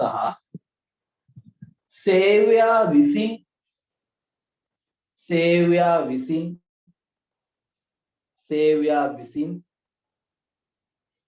කොටසක් දායක වෙමි. සේවයා විසින් කොටසක් දායක වෙමි. සේවක වැටුපෙන් කොටසක් සහ සේවයා විසින් කොටසක් දායක වෙමි. සේවයා විසින් කොටසක් දායක වෙමි. සේවයා විසින් කොටසක් දායක වෙමි. සේවයා විසින් කොටසක් දායක වෙමි.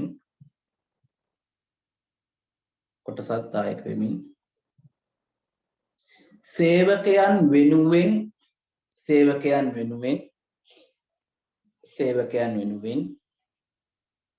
සේවකයන් වෙනුවෙන් ඉතුරුම් සිදු කරන අරමුදලකි. සේවකයන් වෙනුවෙන් ඉතුරුම් සිදු කරන අරමුදලකි.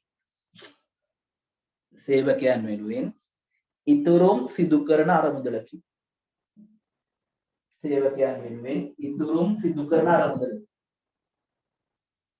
සේවකයන් වෙනුවෙන් ඉතුරුම් සිදු කරන අරමුදලකි.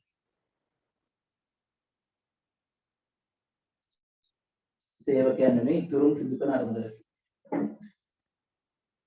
සේවකයන් වෙනුවෙන් ඉතුරුම් සිදු කරන අරමුදලකි.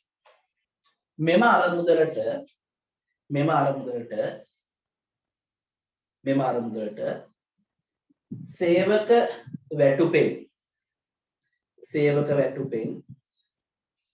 සේවක වැටුපෙන් මෙම අරමුදලට සේවක වැටුපෙන් 108ක් හෝ මෙම අරමුදලට සේවක වැටුපෙන් 108ක් හෝ 110ක ප්‍රමාණයක් සේවක වැටුපෙන් 108ක් හෝ 110ක ප්‍රමාණයක්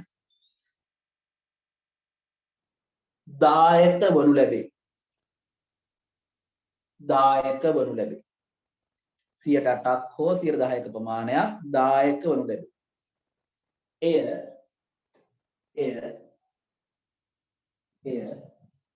වෙනත් පෑනකින් ලියා ගන්න. EPF සඳහා සේවක දායකත්වය. EPF සඳහා සේවක දායකත්වය. EPF සඳහා සේවක දායකත්වය. EPF සඳහා සේවක දායකත්වය ලෙස හැඳින්වේ. EPF සඳහා සේවක දායකත්වය ලෙස හැඳින්වේ.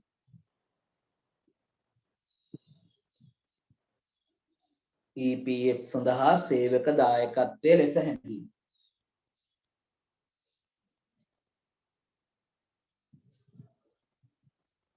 EPF සඳහා සේවක දායකත්වය ලෙස හැඳින්වේ. මෙම EPF අරමුදලට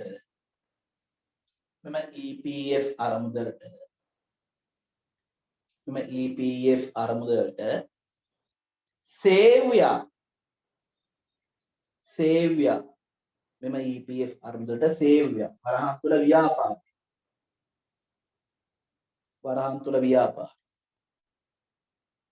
සේව්‍යා විසින්ද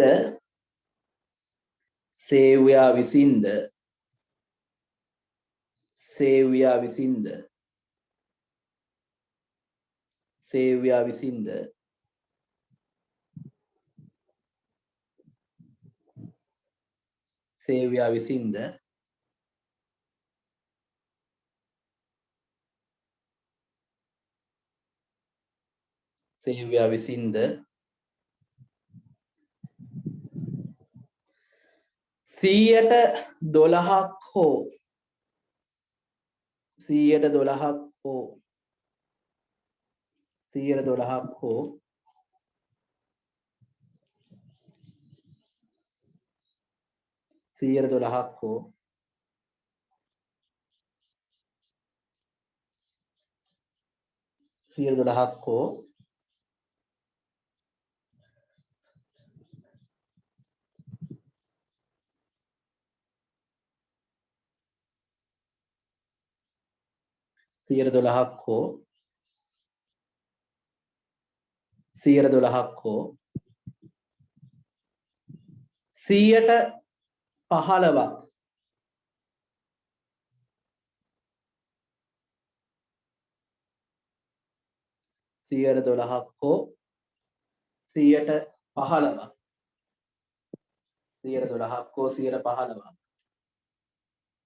දායක විය යුතුය. 112ක් හෝ 15ක් දායක විය යුතුය.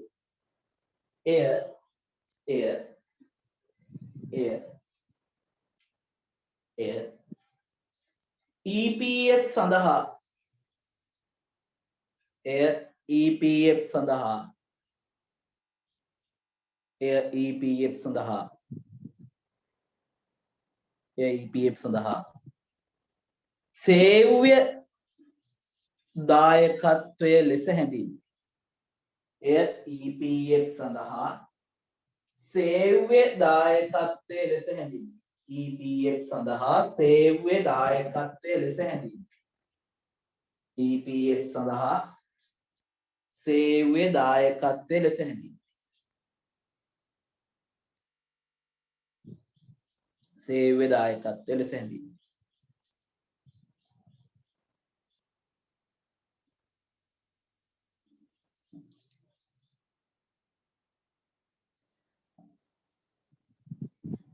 ඒකටම ලියන්න.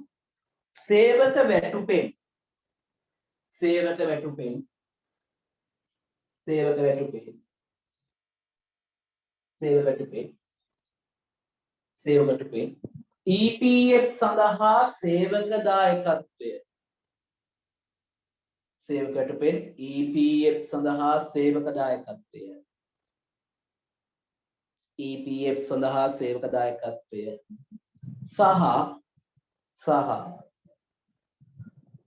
EPF සඳහා සේවක දායකත්වය සහ අනෙකුත් අඩු කිරීම් සිදු කළ පසු EPF සඳහා සේවක දායකත්වය සහ අනෙකුත් අඩු කිරීම් සිදු කළ පසු අනෙකුත් අඩු කිරීම් සිදු කළ පසු අනෙකුත් අඩු කිරීම් සිදු කළ පසු සේවකයාට මුදලින් ගෙවන වැටුප සේවකයාට මුදලින් ගෙවන වැටුප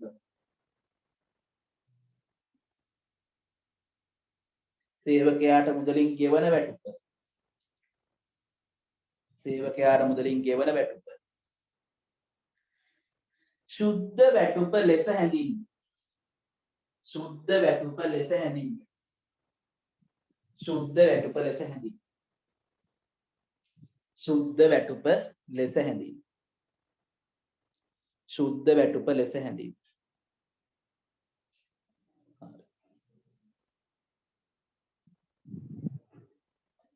ශුද්ධ වැටුප ලෙස හැඳින්වේ.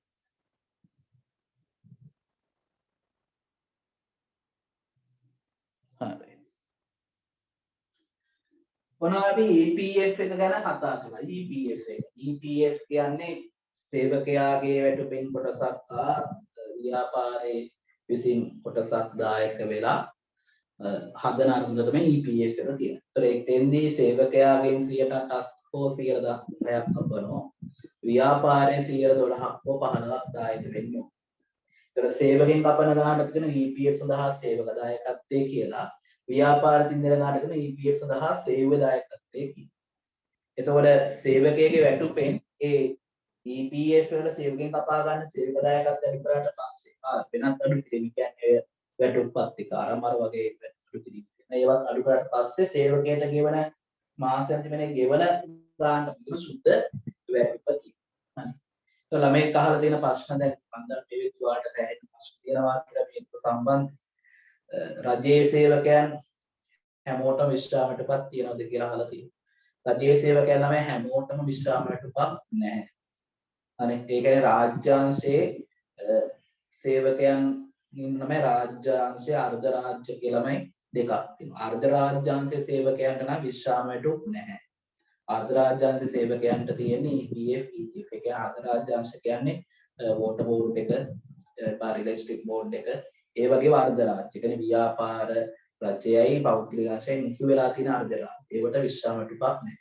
ඒක රාජ්‍යාංශයේ ව්‍යාපාරවල ඒ කියන්නේ පූර්ණ රාජ්‍ය ව්‍යාපාර දෙපාර්තමේන්තු සංස්ථා වගේ ඒවල පරිපාලන ඒවල විශ්‍රාම වැටුපක් 2017 වගේ වෙනකන් තමයි ලබා දුන්නේ. නමුත් දැන් ඒ රාජ්‍යාංශයත් පෙරඹිලා තියෙන EPF හා ETF ඒ වෙනුවට ලබා දෙන්න උතර දැන් පවණක් රාජ්‍යාංශයේ ව්‍යාපාර අදටත් විශ්‍රාම වැටුප් තියෙනවා. පවණක් රාජ්‍යාංශයේ ව්‍යාපාර දැන් පෙළඹෙනවා EPF හා ETF වලට යනවා. ඒතර ළමෙක් තව අහලා තියෙන ප්‍රශ්නයක් මේ සේවකයන් වෙනුවෙන් EPF හා ETF එකට 100ට මෙතන 15යි මෙතන 3යි 118ක් දෙන එක ව්‍යාපාරයට වැඩි නැද්ද වියදම් වැඩි නැද්ද කියන. ව්‍යාපාරය අතින් බලද්දි ළමයි එක වියදම් වැඩි කියන දැන් හිතමු සේවක වැටුපට අමතර 115කුයි 103කුයි දුන්නාට පස්සේ 118ක් නේ. ඒතර ඒක ව්‍යාපාරයේ වියදම් වැඩි කිව්වට ළමයි ඇත්තටම ඒක ව්‍යාපාරයේ විසින් සේවකයා වෙනුවෙන් කරන්න ඕන දෙයක්. සේවකයාගේ ඊට වඩා වැඩි ඉපැයීමක් ව්‍යාපාරෙ සිද්ධ කරනවා. සේවකයාගෙන් ව්‍යාපාර ඊට වඩා හම්බ කිරීමක් කරනවා. ඇත්තටම සේවකයෙක්ගෙන් අපි ගන්න ශ්‍රමයට අනේ ඒ සේවකයෙක්ගෙන් ගන්න සේවය වෙනුවෙන් අනේ අපි ගෙවන වැටුප ඇත්තටම සාධාරණ වැටුපක් සරලන වැටුපක් වෙන්නේ නැහැ නේද? ගොඩක් වෙලාවට අනේ ගොඩක් ව්‍යාපාර අනේ සේවකයන්ගේ අසීමිත වැඩ කරනවා. නමුත් ගෙවන වැටුප ඒකට 100%ක්ම සාධාරණ නැහැ. ඉතින් 15ක් හා තව 103 කියන උපරිම 18ක් නේ තව 50ක් අතින් දුන්නත් ඒක ඊට වඩා ව්‍යාපාරයට ලාභයි. මොකද හේතුව සේවකයා අනේ ඊට වඩා කැපකිරීමක් ව්‍යාපාර වලින් කරන හින්දා. දැන් පවණක් ව්‍යාපාරවල සේවකයන් පවණක් ව්‍යාපාර සේවකයන් තමන්ගේ පෞද්ගලික ජීවිතේ පවා කැප කරන ව්‍යාපාර වැඩ කරනවා. ඒ කියන්නේ උදේ ඉඳන් රැය වෙනකම් අසීමිතව ව්‍යාපාර වෙනුවෙන් ව්‍යාපාරවල ලාභ වැඩි කරනවා. ව්‍යාපාර දිනෙන් දින ඉහළ ලාභ ගන්න. ඉතින් ඔය ගන්න ඉහළ ලාභයෙන් සේවකයෙකුගේ වැටුප වෙනුවෙන් 10%ක් හෝ 15ක් වියදම් කරන්න බැරි නම් අනේ ඇත්තටම ඒක බලන්න ඕන සේවක සේවය පැත්තේ එක කොපමණ සාධාරණද නැද්ද කියලා. සේවකයන් උපරිම මහන්සි වෙන ව්‍යාපාර. සේවකයෝ මත්තම අනුගුණ නැගෙන ව්‍යාපාර දෙන පවණක් ව්‍යාපාර සේවකයන්ගේ හැකියාව මත තමයි ව්‍යාපාර දියුණු වෙන්නේ. අනේ උදාහරණයක් සේවා සපයන ව්‍යාපාර විශේෂයෙන්. සේවා සපයන ව්‍යාපාරයක සේවකයන්ගේ හැකියාව මත තමයි ව්‍යාපාර ලාභය වැඩි වෙන්නේ. සේවකයන් ගන්න කරවන්න හොඳින් කතා කරලා අවශ්‍ය සේවාව සපයලා තියෙනවා. ඒතොර එහෙම අනේ සේවක හැකියාව ව්‍යාපාර සේවකයෝ ඒ සේවකයෝ නැති වුණොත් ව්‍යාපාරේ ලොස් වෙනවා. එවැනි ව්‍යාපාරවල නම් සේවකයන් වෙනුවෙන් 18%ක් නේ මම කියන්නේ 50ක් දුන්නත් පාඩුවක් නේ. මොකද හේතුව මේ සේවකයන් අපි පුළුවන් කාලේ හම්බ කර ගන්න ඕනේ. එතකොට ඇත්තටම වර්තමානයේ ව්‍යාපාරවල අනේ අයිතිකරු ගන්නෝ අනේ ලොකු ප්‍රොෆිට් එක. කලමනාකරු ගන්නෝ එකෙන් අනේ ඉතාමත් පොඩි ප්‍රමාණයක්. ඊට වඩා අඩු ප්‍රමාණයක් තමයි කම්කරු. වැඩිපුර වැඩ කරන කෙනා තමයි කම්කරු. පහළ ඉන්න සේවකයන්. ඒතර පහළ ඉන්න සේවකයන් අරහා ලොකු ප්‍රොෆිට් එකක් අයිතිකරුවන් තීතනින් ගානක් අයිතිකරු වැය කරන්න බැරි නම් ඒක ඉතින් මම නම් හිතන්නේ ඒක ඒ තරම් අර නීති ආනුකූල පැත්ත කෙසේ වෙතත් අනේ සාධාරණ වශයෙන් බලද්දී ඒක නිකන් සදාචාර සම්පන්න නැහැ. වගේ තව ප්‍රශ්න කියවට ළමයි පිළිතුරු වෙලාව ලැබුණාම දෙන්න. අනිකුත් අඩු කිරීම කියලා සාමාන්‍ය අදහස් කරන අනිකුත් අඩු කිරීම කියලා අදහස් කරන වැටුපෙන් ඔය අපි මොකක් හරි ලෝන් එකක් කරන් තියෙනවා නම් ණය වාරික එහෙම කපනෝනේ මොකක්ද ඒ අනිකුත් අඩු කිරීම කියලා ලෝන් අරන් තියෙනවා නම් පවණක් ව්‍යාපාරිකින් සේවකයන් ලෝන් දෙනවා. ඒතර ණය වාරික කපන. අනේ ඒ ලෝන් එකට ගානක් කපනවා. අන්නේ දේවල් අඩු කරාට පස්සේ වැටුපට කියන සුද්ධ වැටුප. හැබැයි මෙතෙන්දී අනිකුත් අඩු කිරීම ගැන අපි කතා කරන්න යන්නේ නැහැ මේ කොටසේදී. කර වෙනම පාඩමක් තියෙනවා වැටුප් ලේඛන කියලා පාඩමක්. එතෙන්දී අනිකුත් අඩු කිරීම ගැන කතා කරනවා. අපි දැන් EPF එක ගැන කතා කරලා දාගන්න මාතෘකාව ඊට පස්සේ යන්නේ යටින් ETF යන ETF යන ETF යන ETF යන ETF යන වරහන් තුල ලියා ගන්න මේක සිංහලෙන් කියන්නේ සේවා නියුක්තිකයන්ගේ භාරකාර අරමුදල සේවා නියුක්තිකයන්ගේ භාරකාර අරමුදල ETF යන වරහන් තුල සේවා නියුක්තිකයන්ගේ භාරකාර අරමුදල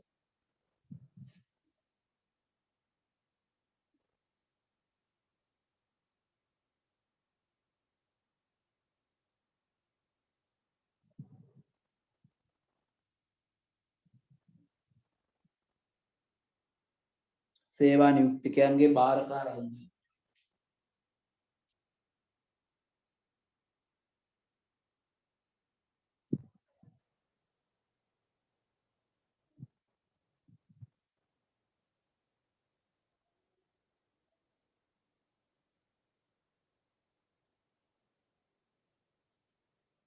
සේවා නියුක්තිකයන්ගේ භාරකාර අරමුදල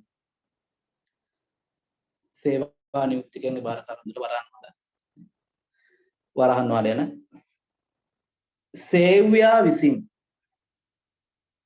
සේව්‍යා විසින් සේව්‍යා විසින් සේව්‍යා විසින් සේව්‍යා විසින් සේව්‍යා විසින් සේවක වැටුපෙන් 3% ප්‍රමාණයක් සේව්‍යා විසින් සේවක වැටුපෙන් 3% ප්‍රමාණයක් සේවක වැටුපෙන් 3% ප්‍රමාණයක් සේවකට පින් 3ක ප්‍රමාණයක් දායක වෙමින් සේවකට පින් 3ක ප්‍රමාණයක් දායක වෙමින් සේවකට පින් 3ක ප්‍රමාණයක් දායක වෙමින් සේවකට පින් 3ක ප්‍රමාණයක් දායක වෙමින් සේවකට පින් 3ක ප්‍රමාණයක් දායක වෙමින් සේවකයන් වෙනුවෙන් සිදු කරන ඉතුරුම් අරමුදල සේවකයන් වෙනුවෙන් සිදු කරන ඉතුරුම් අරමුදල සේවකයන් වෙනුවෙන් සිදු කරන ඉතුරුම් අරමුදල සේවකයන් වෙනුවෙන් සිදු කරන ඉතුරුම් අරමුදල මින් හැඳින්වේ සේවකයන් වෙනුවෙන් සිදු කරන ඉතුරුම් අරමුදල මින් හැඳින්වේ සේවකයන් වෙනුවෙන් සිදු කරන ඉතුරුම් අරමුදල මින් හැඳින්වේ සේවකයන් වෙනුවෙන් සිදු කරන ඉතුරුම් අරමුදල මින් හැඳින්වේ සේවකයන් වෙනුවෙන් සිදු කරන ඉතුරුම් අරමුදල මින් හැඳින්වේ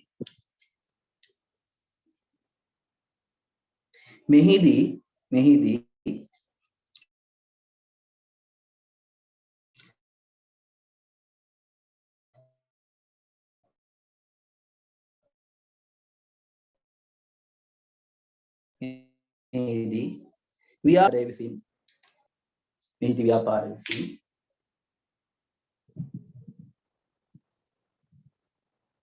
මෙහිදී ව්‍යාපාරය විසින් මෙහිදී ව්‍යාපාරය විසින් මෙහිදී ව්‍යාපාරය විසින් EPF සඳහා වන දායකත්වය EPF සඳහා වන දායකත්වය EPF සඳහා වන දායකත්වය EPF සඳහා වන දායකත්වය EPF සඳහා වන දායකත්වය ETF සඳහා වන දායකත්වය ETF සඳහා වන දායකත්වය ETF හොඳේ ළමයි ETF සඳහා වන දායකත්වය ETF සඳහා වන දායකත්වය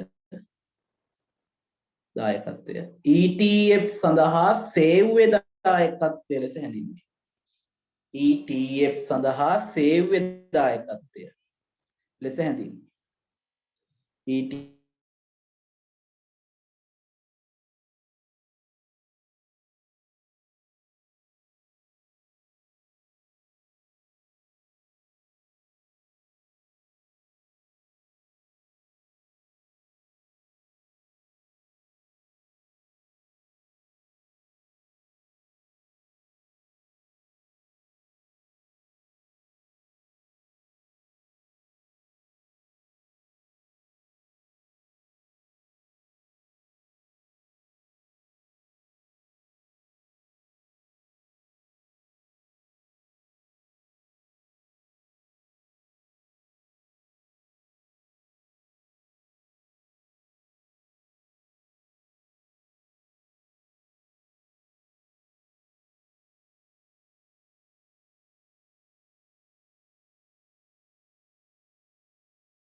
බලන්න පැහැදිලිව ඇහෙනවද?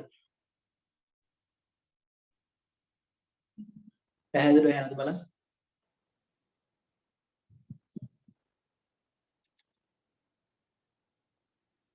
ඇහෙනවද නම්?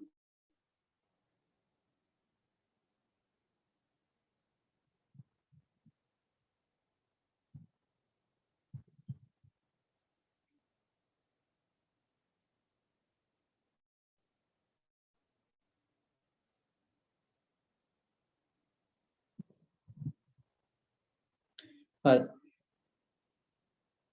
පොඩි සිග්නල් බිඳ වැටීමක් වුණා. අනේ.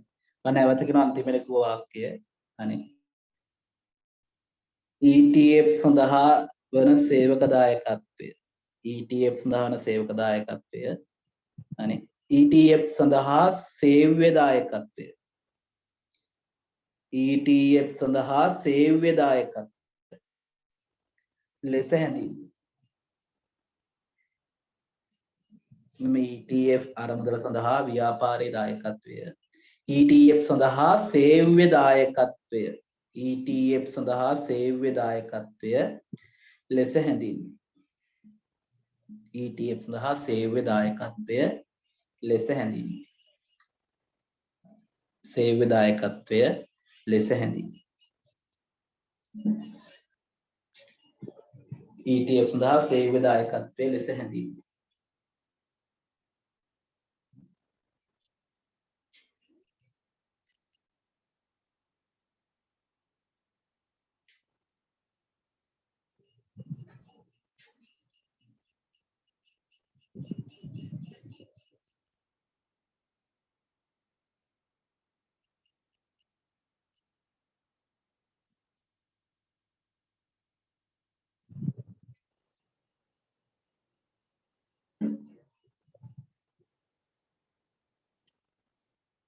බලන්න මම මේ ගිණුම් ගත කරන්නේ අනුමාත්‍රකාවක් දාගන්න EPF සහ ETF ගිණුම් ගත කිරීම EPF සහ ETF ගිණුම් ගත කිරීම EPF සහ ETF ගිණුම් ගත කිරීම අනුමාත්‍රකාවක් EPF සහ ETF ගිණුම් ගත කිරීම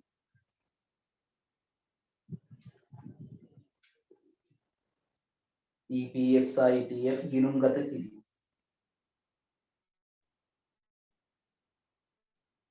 EPF සහ ETF ගිණුම් ගත කිරීම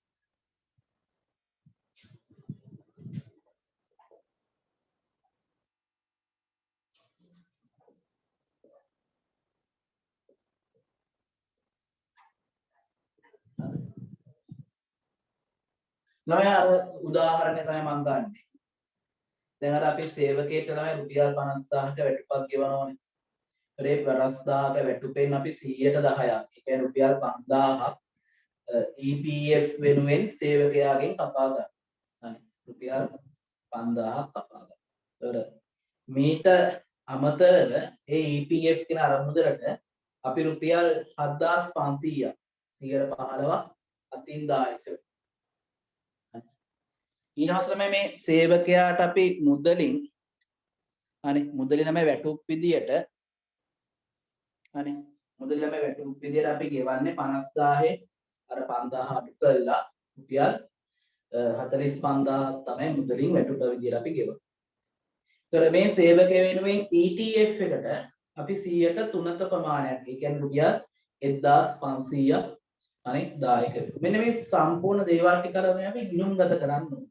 නෑ මෙයා ගිණුම්ගත කරද්දී ඇත්තටම මෙතන තමයි ගනුදෙනු සිදුවීම් කිහිපයක් තියෙන හින්දා එක දිත්ව සටහනකින් ගිණුම්ගත කරන්න බෑ. උනා මේ දිත් සටහන් කිහිපයක් අනේ අනුගමනය කරනවා. ඒතර මේ දිත් සටහන් කිහිපයම මතක තියාගන්න ඕන. අනේ ඒ පියවරත් එක්ක. අපි ළඟ මුලින්ම කරන්නේ අර සේවකයට අදාළව අපි ළඟ රුපියල් 50000ක වැටුපක් ගෙවන්න තියෙනවනේ. අපි හිතන සේවක ළමයි මොන වැටුප කියලාද? 50000ට කියන්නේ දල වැටුප කියලාද ළමයි සුද්ධ වැටුප කියලා. 50000ට අපි කියන්නේ සේවක මොන වැටුප කියලාද කියන්නේ. 50000 කියන සේවක දල වැටුප. අපි ළමයි මුලින්ම කරන්නේ අන්නේ සේවක දල වැටුප සටහන් කරගන්න. ඒතර පළවෙනි පියවර තමයි සේවක දල වැටුප සටහන් කිරීම.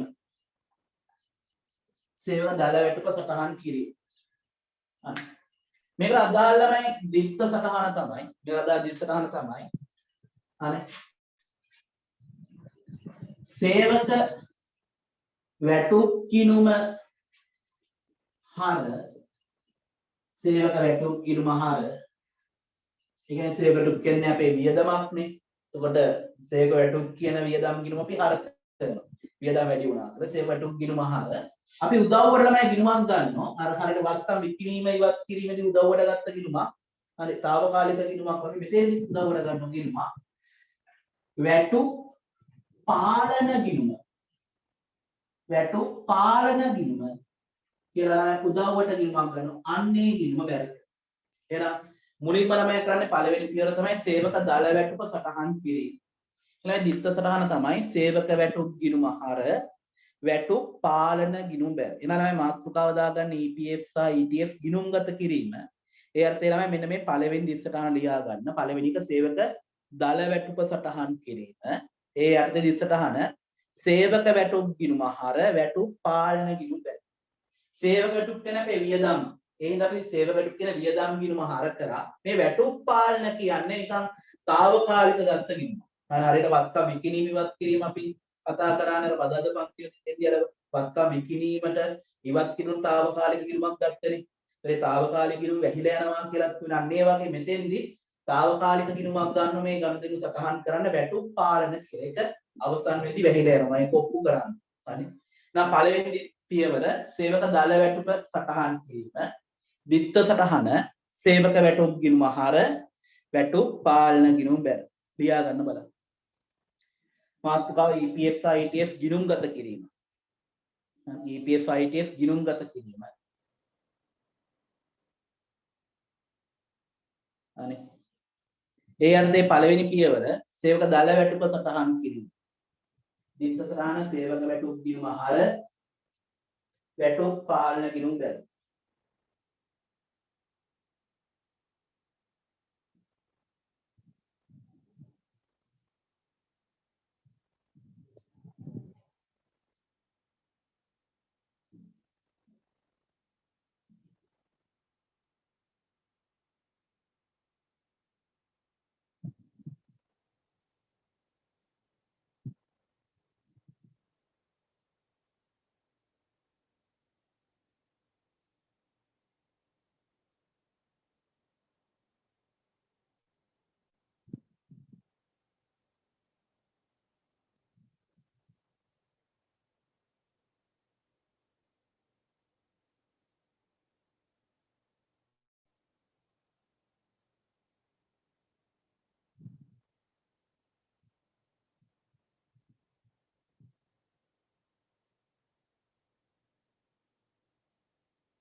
දෙවනි පියවර තමයි දෙවෙනියට කරන්නේ අපි ළමයි සේවක වැටුපෙන් අර ගාණක් අඩු කරනවනේ සේවකයාගෙන් අපි ඒක කියනවා EPF සඳහා සේවක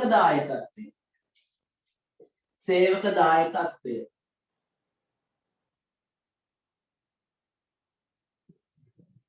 සටහන් කිරීම EPF සඳහා සේවක දායකත්වය සටහන් කිරීම EPF සඳහා සේවක දායකත්වය සටහන් කිරීම හරි අන්නවයින් සේවකයේ වැටුපෙන් අපි අඩු කරන්නේ අර 5000 මේ කතා කරන්නේ අර 5000 ගැන. මේ 5000 සටහන් කරනවා. ඒක නයි සටහන් කරන්නේ මෙහෙම අර උදව්වට ගත්ත වැටුප් පාලන කියන. අපි දැන් මුළු වැටුප සේවක වැටුප් පාලන කරන බැර කරානේ. 50000 බැර කරනවා. සේවක දල වැටුප 50000 අපි බැර කරන්නේ. අන්න ඒක නයි 5000 කපනවා කියන එක පෙන්නන්න. වැටුප් පාලන ගිණුම. වැටුප් පාලන ගිණුම. හර හරි වැටුප් පාලන ගිණුම හර කියලා අපි වැටුපෙන් අඩු කරා. දැන් මේ 5000 අපිට තියාගන්න බෑ නම මේක අපි රජයට යවන්න එපයි මේක ගෙවන්න ඕන. මේ 5000 අපි තියාගන්න එපා මේක රජයට ගෙවන්න ඕනේ. ඒ නිසා මේක අපි ගෙවිය යුතු EPF ගිණුම කියලා ගිණුමට බැර කරනවා. එහෙනම් දෙවනි පියවර තමයි EPF සඳහා සේවක දායකත්වය සටහන් කිරීම. දිත්ත සටහන වැටුප් පාලන ගිණුම හර ගෙවිය යුතු EPF ගිණුම් බැල. වැටුප් පාලන ගිණුම හර ගෙවිය යුතු EPF ගිණුම් බැල. වැටුප් පාලන ගිණුම හර ගෙවිය යුතු EPF ගිණුම් බැල.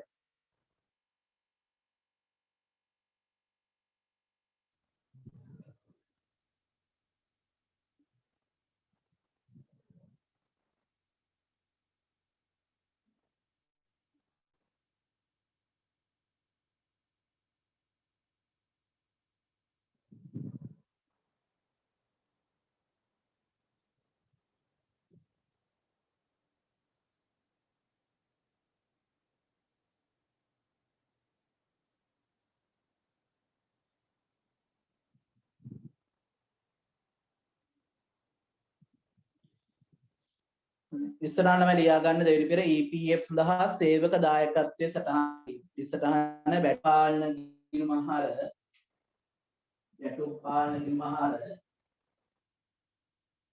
වැටුපාලන ගිණුමහර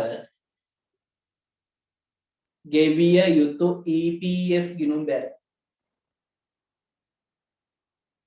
වැටුපාලන ගිණුමහර ගෙවිය යුතු EPF ගිණුම් බැල හරිද ළමයි ලියාගත් දිසටහන්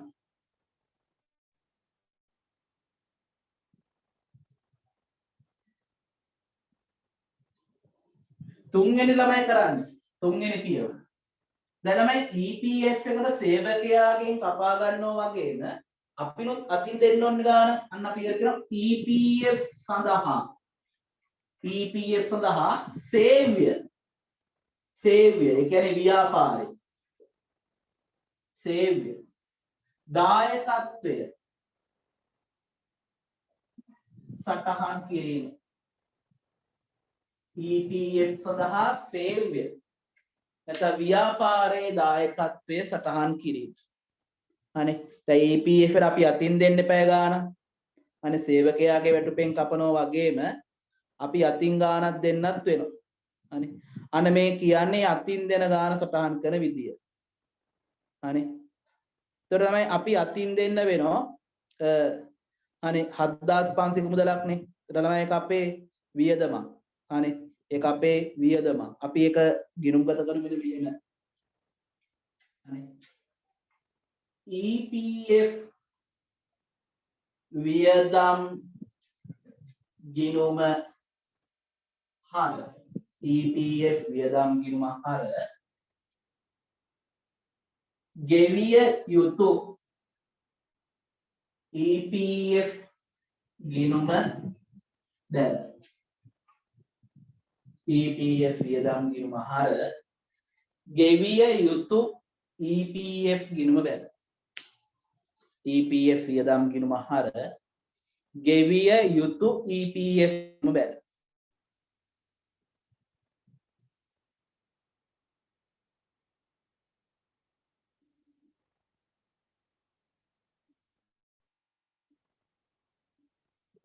ඒක තමයි අතින් දෙන්න වෙන එකක් හින්දා අපිට ඒක වියදම. දැන් 7500 අතින් දෙන්න වෙනෝනේ. වැටුපට අමතර දෙක අපිට වියදම. අපි කියන EPF වියදම් ගිණුම වැඩි වුණා. ඒ කියන්නේ වියදම වැඩි වුණා EPF වියදම් ගිණුම අර ඒකත් රජයට ගෙවන්න එපා අපි අර බියුම් කාඩ් දාලා ගෙවන්න එපා කියලා. අර සේවකයා ගන්න ප්‍රමාණයකින් අපි අතින් දෙන ප්‍රමාණය රජයට ගෙවන්න ඕන. ඒක ගෙවිය යුතු EPF ගිණුම බැල. හරි. දැන් ළමයි අපි EPF කතන්දරේ හරිනේ. දැන් EPF එකට සේවකයෙක්ගෙන් කපාගත්ත ප්‍රමාණය සටහන් කරලා අපි අතින් දුන්න ගානක් සටහන් කරා.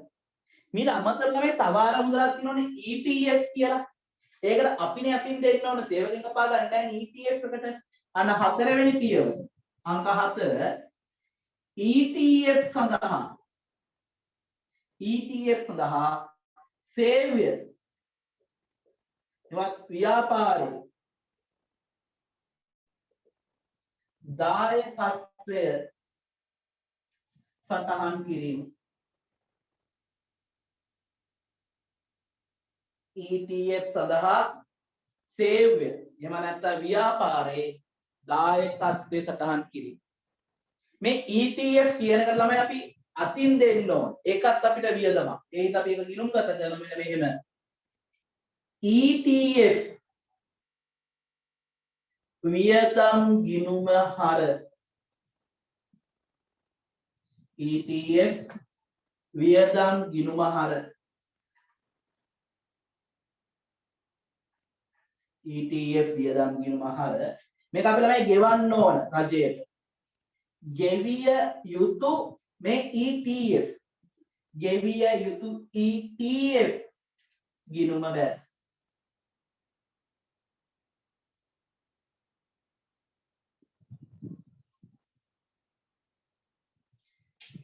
ETF වියදම් ගිණුම හර ගෙවිය යුතු ETF ගිණුම් බැල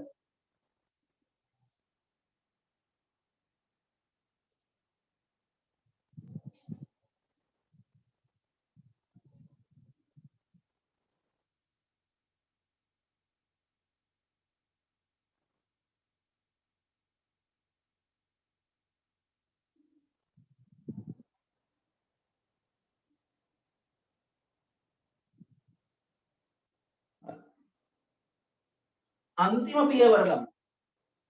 අන්තිම පියවර. අපි තාම ළමයි දැන් සේවකයට අර වැටුප 45000 ගෙවන්න ඕන වැටුප ගෙව්වේ නෑනේ. දැන් 50000 අපි සටහන් කරා. සේව දල වැටුප සටහන් කරාට අපි දැන් මේ 50000ම ගෙවන්නේ නෑනේ එකකින්. අපි 5000ක් කපලා අපි ගෙවන්නේ 45000යින්. අන්න දැන් අපි අන්තිමේට කරන්නේ අර ගෙවන ගාන මුදලින් ගෙවන ගාන සටහන් කර. ළමයි 45000 අපි කියන්නේ මොන වැටුප කියලාද? දැන් 50000 තමයි පොරොන්දු වෙච්ච වැටුප. ඒකට කියන දල වැටුප කියලානේ. ඒකෙන් අපි සේවකයාගෙන් අපි ගාණක් කැපුවන EPF එකට රුපියල් 5000. එතකොට අපි දැන් සේවකයාට මුදලින් ගෙවන තියෙන්නේ 45000යිනේ. දැන් අන්තිමේට කරන්නේ මේ මුදලින් ගෙවන ගාන සටහන්. මේකට අපි කියනවා මොන වැටුප කියලා. අපි ළමයි කියනවා සුද්ධ වැටුප කියලා. එහෙනම් අවසාන පියවර වෙන්නේ සුද්ධ වැටුප. සුද්ධ වැටුප අනේ සටහන් කිරීම. එතකොට මේ සුද්ධ වැටුප කියන්නේ අර EPF එක අඩු කරාට පස්සේ සේවකට ගෙවන වැටුප. හරි. මේක ළමයි ගිණුම්ගත කරන්නේ මෙන්න මෙහෙමයි. අර වැටුප් පාලන කියන ගිණුම හරක උදව්වට ගත්ත වැටුප් පාලන ගිණුම. ඇයි වැටුප් ගිණුමට අපි සම්පූර්ණ ප්‍රමාණය 50000ම දැම්මනේ. ඒ 50000 ආදායයෙන් 5000ක් අයින් කරා EPF එක. එතකොට තව 45000ක් තියෙනනේ එක සේවකයෙක් අතට ගෙවන්න. අන්න ඒක වැටුප් පාලන ගිණුම හරක. වැටුප් පාලන ගිණුම හරක. ඒ 45000 තමයි මුදලින් ගෙවනවනේ සේවකයට. ඒ හින්දා මුදල් ගිණුම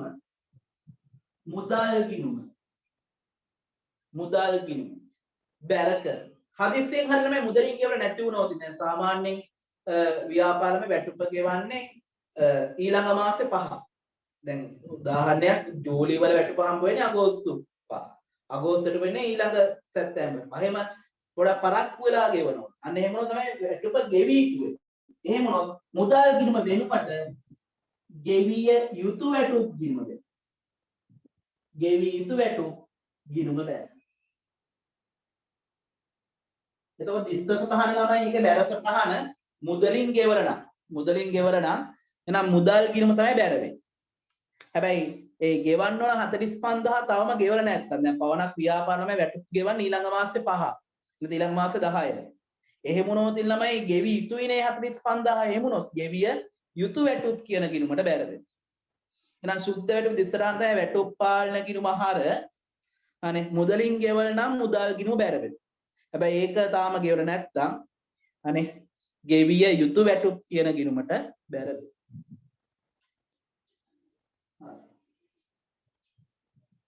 ඔනවයි ජර්නල් සටහන් ටික ලියාගන්න.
හරිද ළමයි?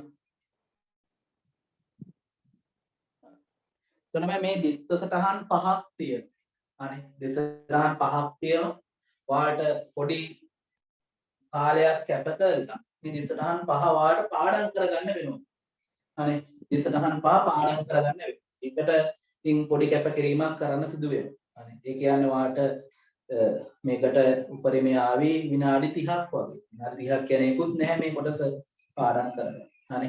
ඒතකොට වෙනම පොලයක් අරගෙන දිසටහන් ටික ලිය අනේ කොහොමද මේ ඊළඟ සතිය වෙද්දි මේක මතක තියාගන්න දිසටහන් පියවර 5. අනේ එතකොට මම ඔක ඕනනම් පියවර වශයෙන් කියන්න පළවෙනි පියවර තමයි සේවක දල වැටුප සටහන් කිරීම. හරි. ඔයාලා මාත් එක්ක හරි ගෙදරදී එක කියවන්න. සේවක දල වැටුප ගිණුම්ගත කිරීම අංක 1. අංක 2 EPF සඳහා සේවක දායකත්වයේ ගිණුම්ගත කිරීම. EPF සඳහා සේවක දායකත්වය. කියන්නේ සේවකයාගෙන් කපා ගන්න ප්‍රමාණය ගිණුම්ගත කිරීම.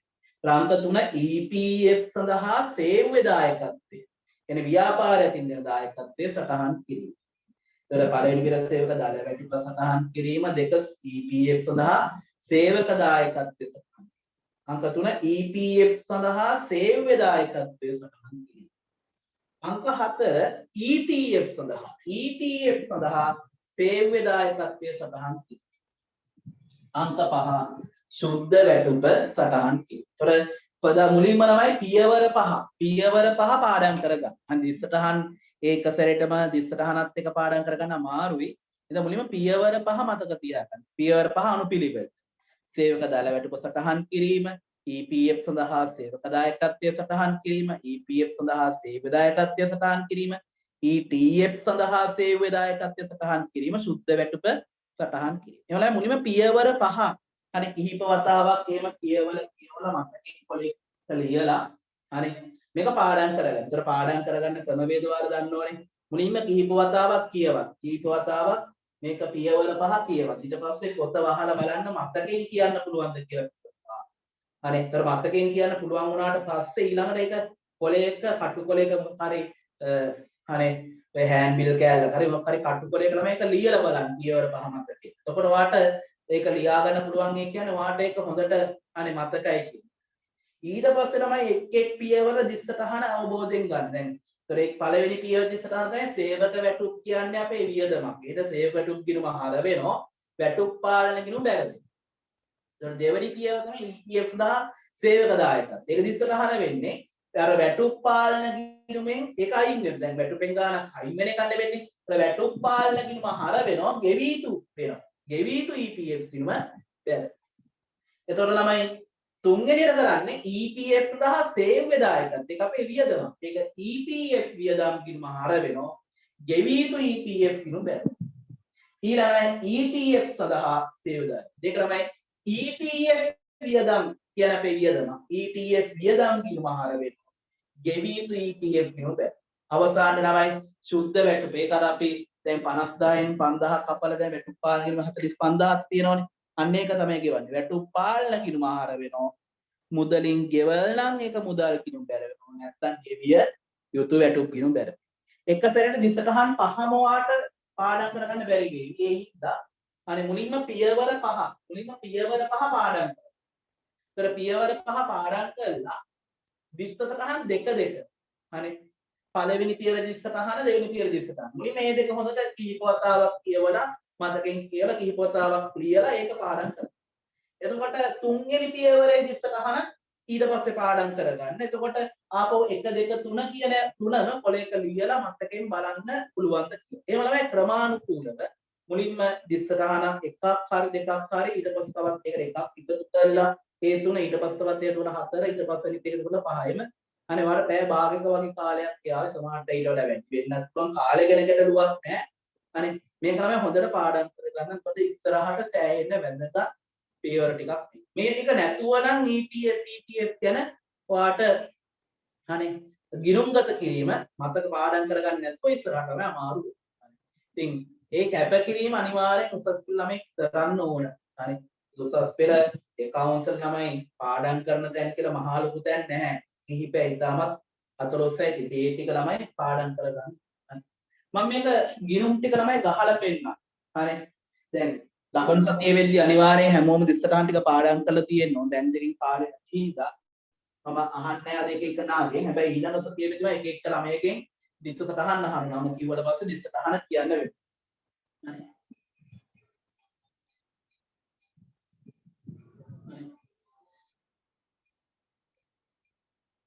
මෙන්න මේක තමයි අපි බලමු ගිණුම් වලට ගහලා. හරි.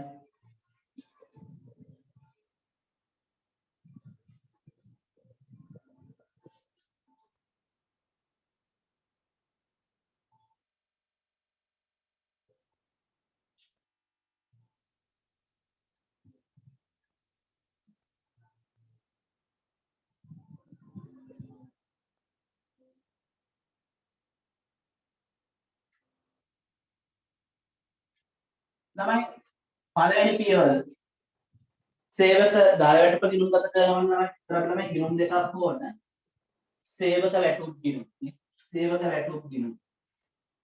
සේවක වැටුප් ගිණුමයි. තව ගිණුමක් වන වැටුප් පාලන ගිණුම්. වැටුප් පාලන ගිණුම්. සේවක දායවැටුප තමයි රුපියල් 50000යි අර උදාහරණ ගන්න මම ගන්න. ඒතකොට සේවක වැටුප් ගිණුම හර වෙනවා 50000. වැටුප් පාලන ගිණුම ගැල වෙනවා 50000. හරිද? මම මෙතන ලියනවා අර ගිණුම නම වැටුප් පාලන. මෙතන ලියනවා සේවක වැටුප. ගිණුම් දෙක නම් දෙක මාර්ක් කරලා ඒ පළවෙනි පියවර. දෙවෙනි ළමයි කරන්නේ සේවක වැටුපෙන් අපි අඩු කරනවනේ EPF එකට ගන්න. EPF දා සේවක දායකත්ව රුපියල් 5000 සටහන්. ඒක දිස්සටහන් ළමයි වැටුප් පාලන ගිණුම හර වෙනවා. ගෙවිය යුතු EPF කියලා ගිණුමන්නේ බැර වෙන්නේ. මට තව ගිණුමක් ඕන. ගෙවිය යුතු EPF. වැටුප් පාලන ගිණුම හර වෙනවා 5000ක්.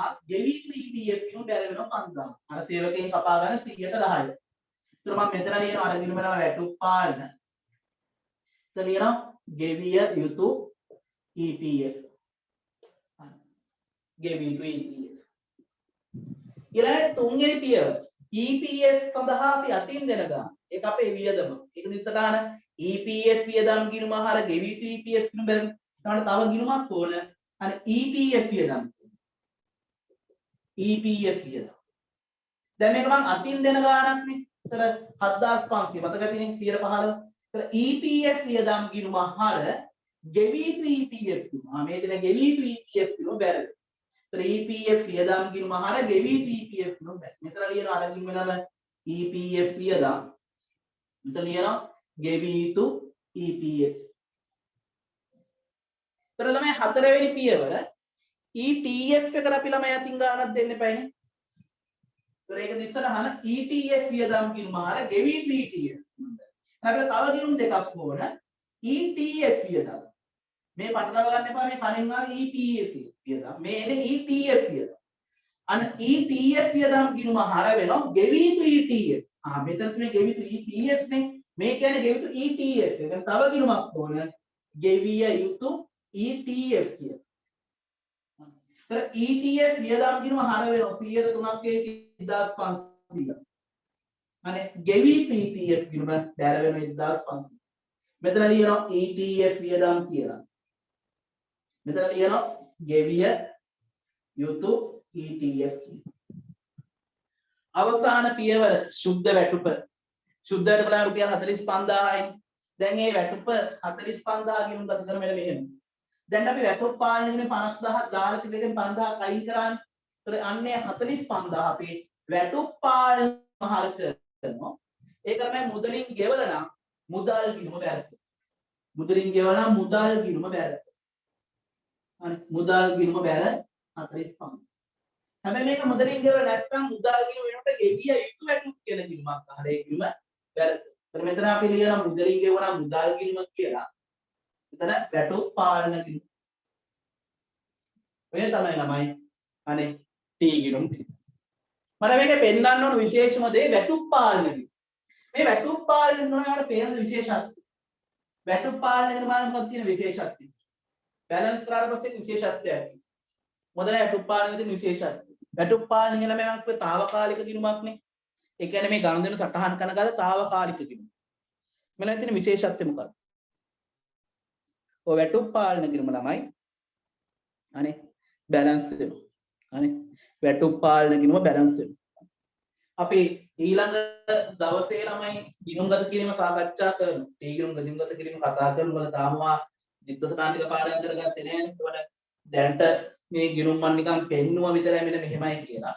අන්න අපි ඊළඟ දවසේක සාකච්ඡා කරනවා. මම ඔයාලට කල් වේලා ලබා දෙනවා ඊළඟ දවසේ සෞන්දර්ය ඒක සමුදා වෙද්දි ළමයි වාසටාන් ටික පාඩම් කරගෙන සිටිය යුතුයි. එහෙම පාඩම් කරගෙන හිටියොත් මෙතනින් එහාට වඩා ETF ETF අමාරු වෙන්නේ නැහැ ලේසි. නමුත් මතක තියාගන්නවා කම්මැලිකම හින්දා හෝ මොකක් හරි වෙන හේතුවක් හින්දා පාඩම් කරගත්තේ නැති වුණොත් අනේ මට නම් ළමයි වගකීම් බාර ගන්න බැහැ. මම විශ්වාස කරනවා එහෙම ළමයි කොට්ටාශයක් නෙවෙයි ඔයාලා අනේ මම දියුමනා වැඩ කරන පිරිසක්. අනේ මේ පියවර පහ අර්ජුන නොට්ටේ පියවර පහ පාඩම් කරගන්න. එහෙම පාඩම් කරගත්තොත් ඔයාලා ඊළඟ සතියේ මේ ගණන් හදා ගන්න පුළුවන්. අනේ හැබැයි පාඩම් කරගත්තේ නැති වුණොත් ඔයාට EPF ETS අමාරු වෙයි. එහෙම වුණොත් ඔයාලා සමාගම් ගිණුම් කරණය අමාරු වෙයි. අනේ ඒතකොට මේ අපි මේ ඉන්නේ විභාගයේ දෙවනිය අවුරුද්දේ. අනේ ඒ හින්දා මම විශ්වාස කරනවා තව වැඩි කාලයක් විභාගය ලබන අගෝස්තු විභාගේ. එතකොට ඔයාලා තව අවුරුද්දක වගේ කාලයක් තියෙන්නේ. දැන් වැඩ කරන්න කාලේ. ඔයාලගේ ළමයි පේපරේ අනේ අපි පවත්වන්න අද සූදානම් කරා. නමුත් අපි පේපරේ පවත්වන්න කලින් ඔයාලට ට්‍රේනින් ප්‍රෝග්‍රෑම් එකක් දානවා. ට්‍රේනින් එකක් දානවා. එතකොට ඒක ගැන අනේ මම තොරතුරු ටික කියන්නේ අපි ඔයාලට වෙනම වෙලාවක් අරගෙන පොඩි පැය භාගයක විනාඩි 40ක විතර ට්‍රේනින් එකක් දානවා. ඒ Apex එකේ අනේ ඉන්න කට්ටිය ඔයාලට පොඩි ට්‍රේනින් එකක් දෙනවා. කොහොමද ඔන්ලයින් පේපර් එකක් කරන්නේ? එතකොට ඒ ට්‍රේනින් එකෙන් පස්සේ අපි ඔයාලට පේපරේ දානවා. අනේ. ඒතකොට ඒ ගැන විස්තර මම ඔයාලට ගෲප් එකේ දැනුවත් කරන්නම්. බොහෝ වෙලාවට ට්‍රේනින් එක සවුන්ද දවසේ අපි පන්ති වෙලාවෙම පැයක වගේ ප්‍රමාණයක් අපි ගන්න ට්‍රේනින් එකට. හරි. ඒතකොට ඒ ට්‍රේනින් එකේදී ඔයාලට පුළුවන් ඒක පේපර් එක කරන ගැන ගැටළු සියලු දේවල් ඒ අපේ Apex එකේ ඉන්න සේවකාරයන් ඉන්න සේවකයන්ගේ අපේ ඉන්න ස්ටාෆ් එකෙන් අහන්න කොහොමද ඒක කරන්නේ ඒක කොහොමද පේපර් එක කරන්නේ සම්පූර්ණ පුහුණු වැඩසටහන පවත්වනවා Zoom හරහා මේ Apex online හරහා පන්ති වෙලාවෙම කිසියම් වෙලාවක් අරගෙන. එතකොට ඔයාලට අවබෝධයක් ලැබෙයි පේපරේ කරන්නේ කොහොමද කියලා. අපි හැකි ඉක්මනින් මේක මේ සතිය සවුදා දිනේදී පුළුවන් තරම් අපි උත්සාහ කරන සවුදා දිනේදී මේ ට්‍රේනින් ප්‍රෝග්‍රෑම් එක කරන්න. මොකද ට්‍රේනින් එක කරන්නේ නැතුව ඔයාලට තාම පේපරේ ලියන්න හැකියාවක් නැහැ කියලා දෙන. එතෙන්දී තියෙන තාක්ෂණික ගැටලු ඒ දේවල් සියලු දේවල් ඔයාලට විශ්ල ගන්න පුළුවන්. ඒ වෙද්දී එදාට අපි අනේ ප්‍රැක්ටිකල් අනේ නම් ඒකේ ඔයාලට ට්‍රේනින් එකේදී හරි පොඩි අයිඩියා එකක් ගන්න පොඩි පේපරයක් ඒ වෙද්දී අපි හදලා අප්ලෝඩ් කරලා තියෙනවා. ඒතකොට එදාට පළවෙනි ට්‍රේනින් පේපරේ ඔයාලට කරන්න අවස්ථාවක් තියෙනවා. හරි නැවත 2023 පන්ති වල සම්බන්ධ ළමයි 23 පන්ති දිත්ත සටහන් කියන පාඩම අපි ආරම්භ කරලා තියෙනවා. ඒක 10:45ට Apex online හරහා අනේ පවත්වනවා. ඔයාලගේ ක්ලාස් ID සුපුරුදු ක්ලාස් ID වලින් ඔයාලා සම්බන්ධ වෙන්න. ඔයාලගේ ක්ලාස් ID 173 හෝ 326 හෝ සම්බන්ධ ඔයාලගේ සුපුරුදු ක්ලාස් ID වලින් ඒකට සම්බන්ධ වෙන්න. එහෙනම් අද දවසේම වැඩ කටයුතු අවසන්. අපි නැවත සවුන්දා දිනේ බොහෝලන සවුන්ද ළමයි පාන්තිය රාහුල තමයි කරන්න. සවුන්දා උදේට නම් අවසන් කාලේ නම් පවර් එකක් තියෙනවා. ඒක සවුන්දා හවස පන්තියේදී අපි හම්බ වෙමු. එහෙනම් හැමෝටම සුබ දවසක්. අයෝ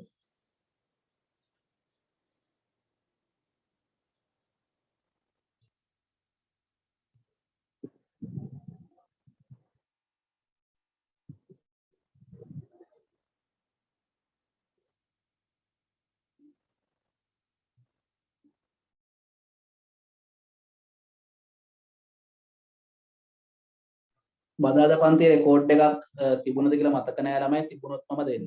හරි. තිබුණොත් දෙන්න.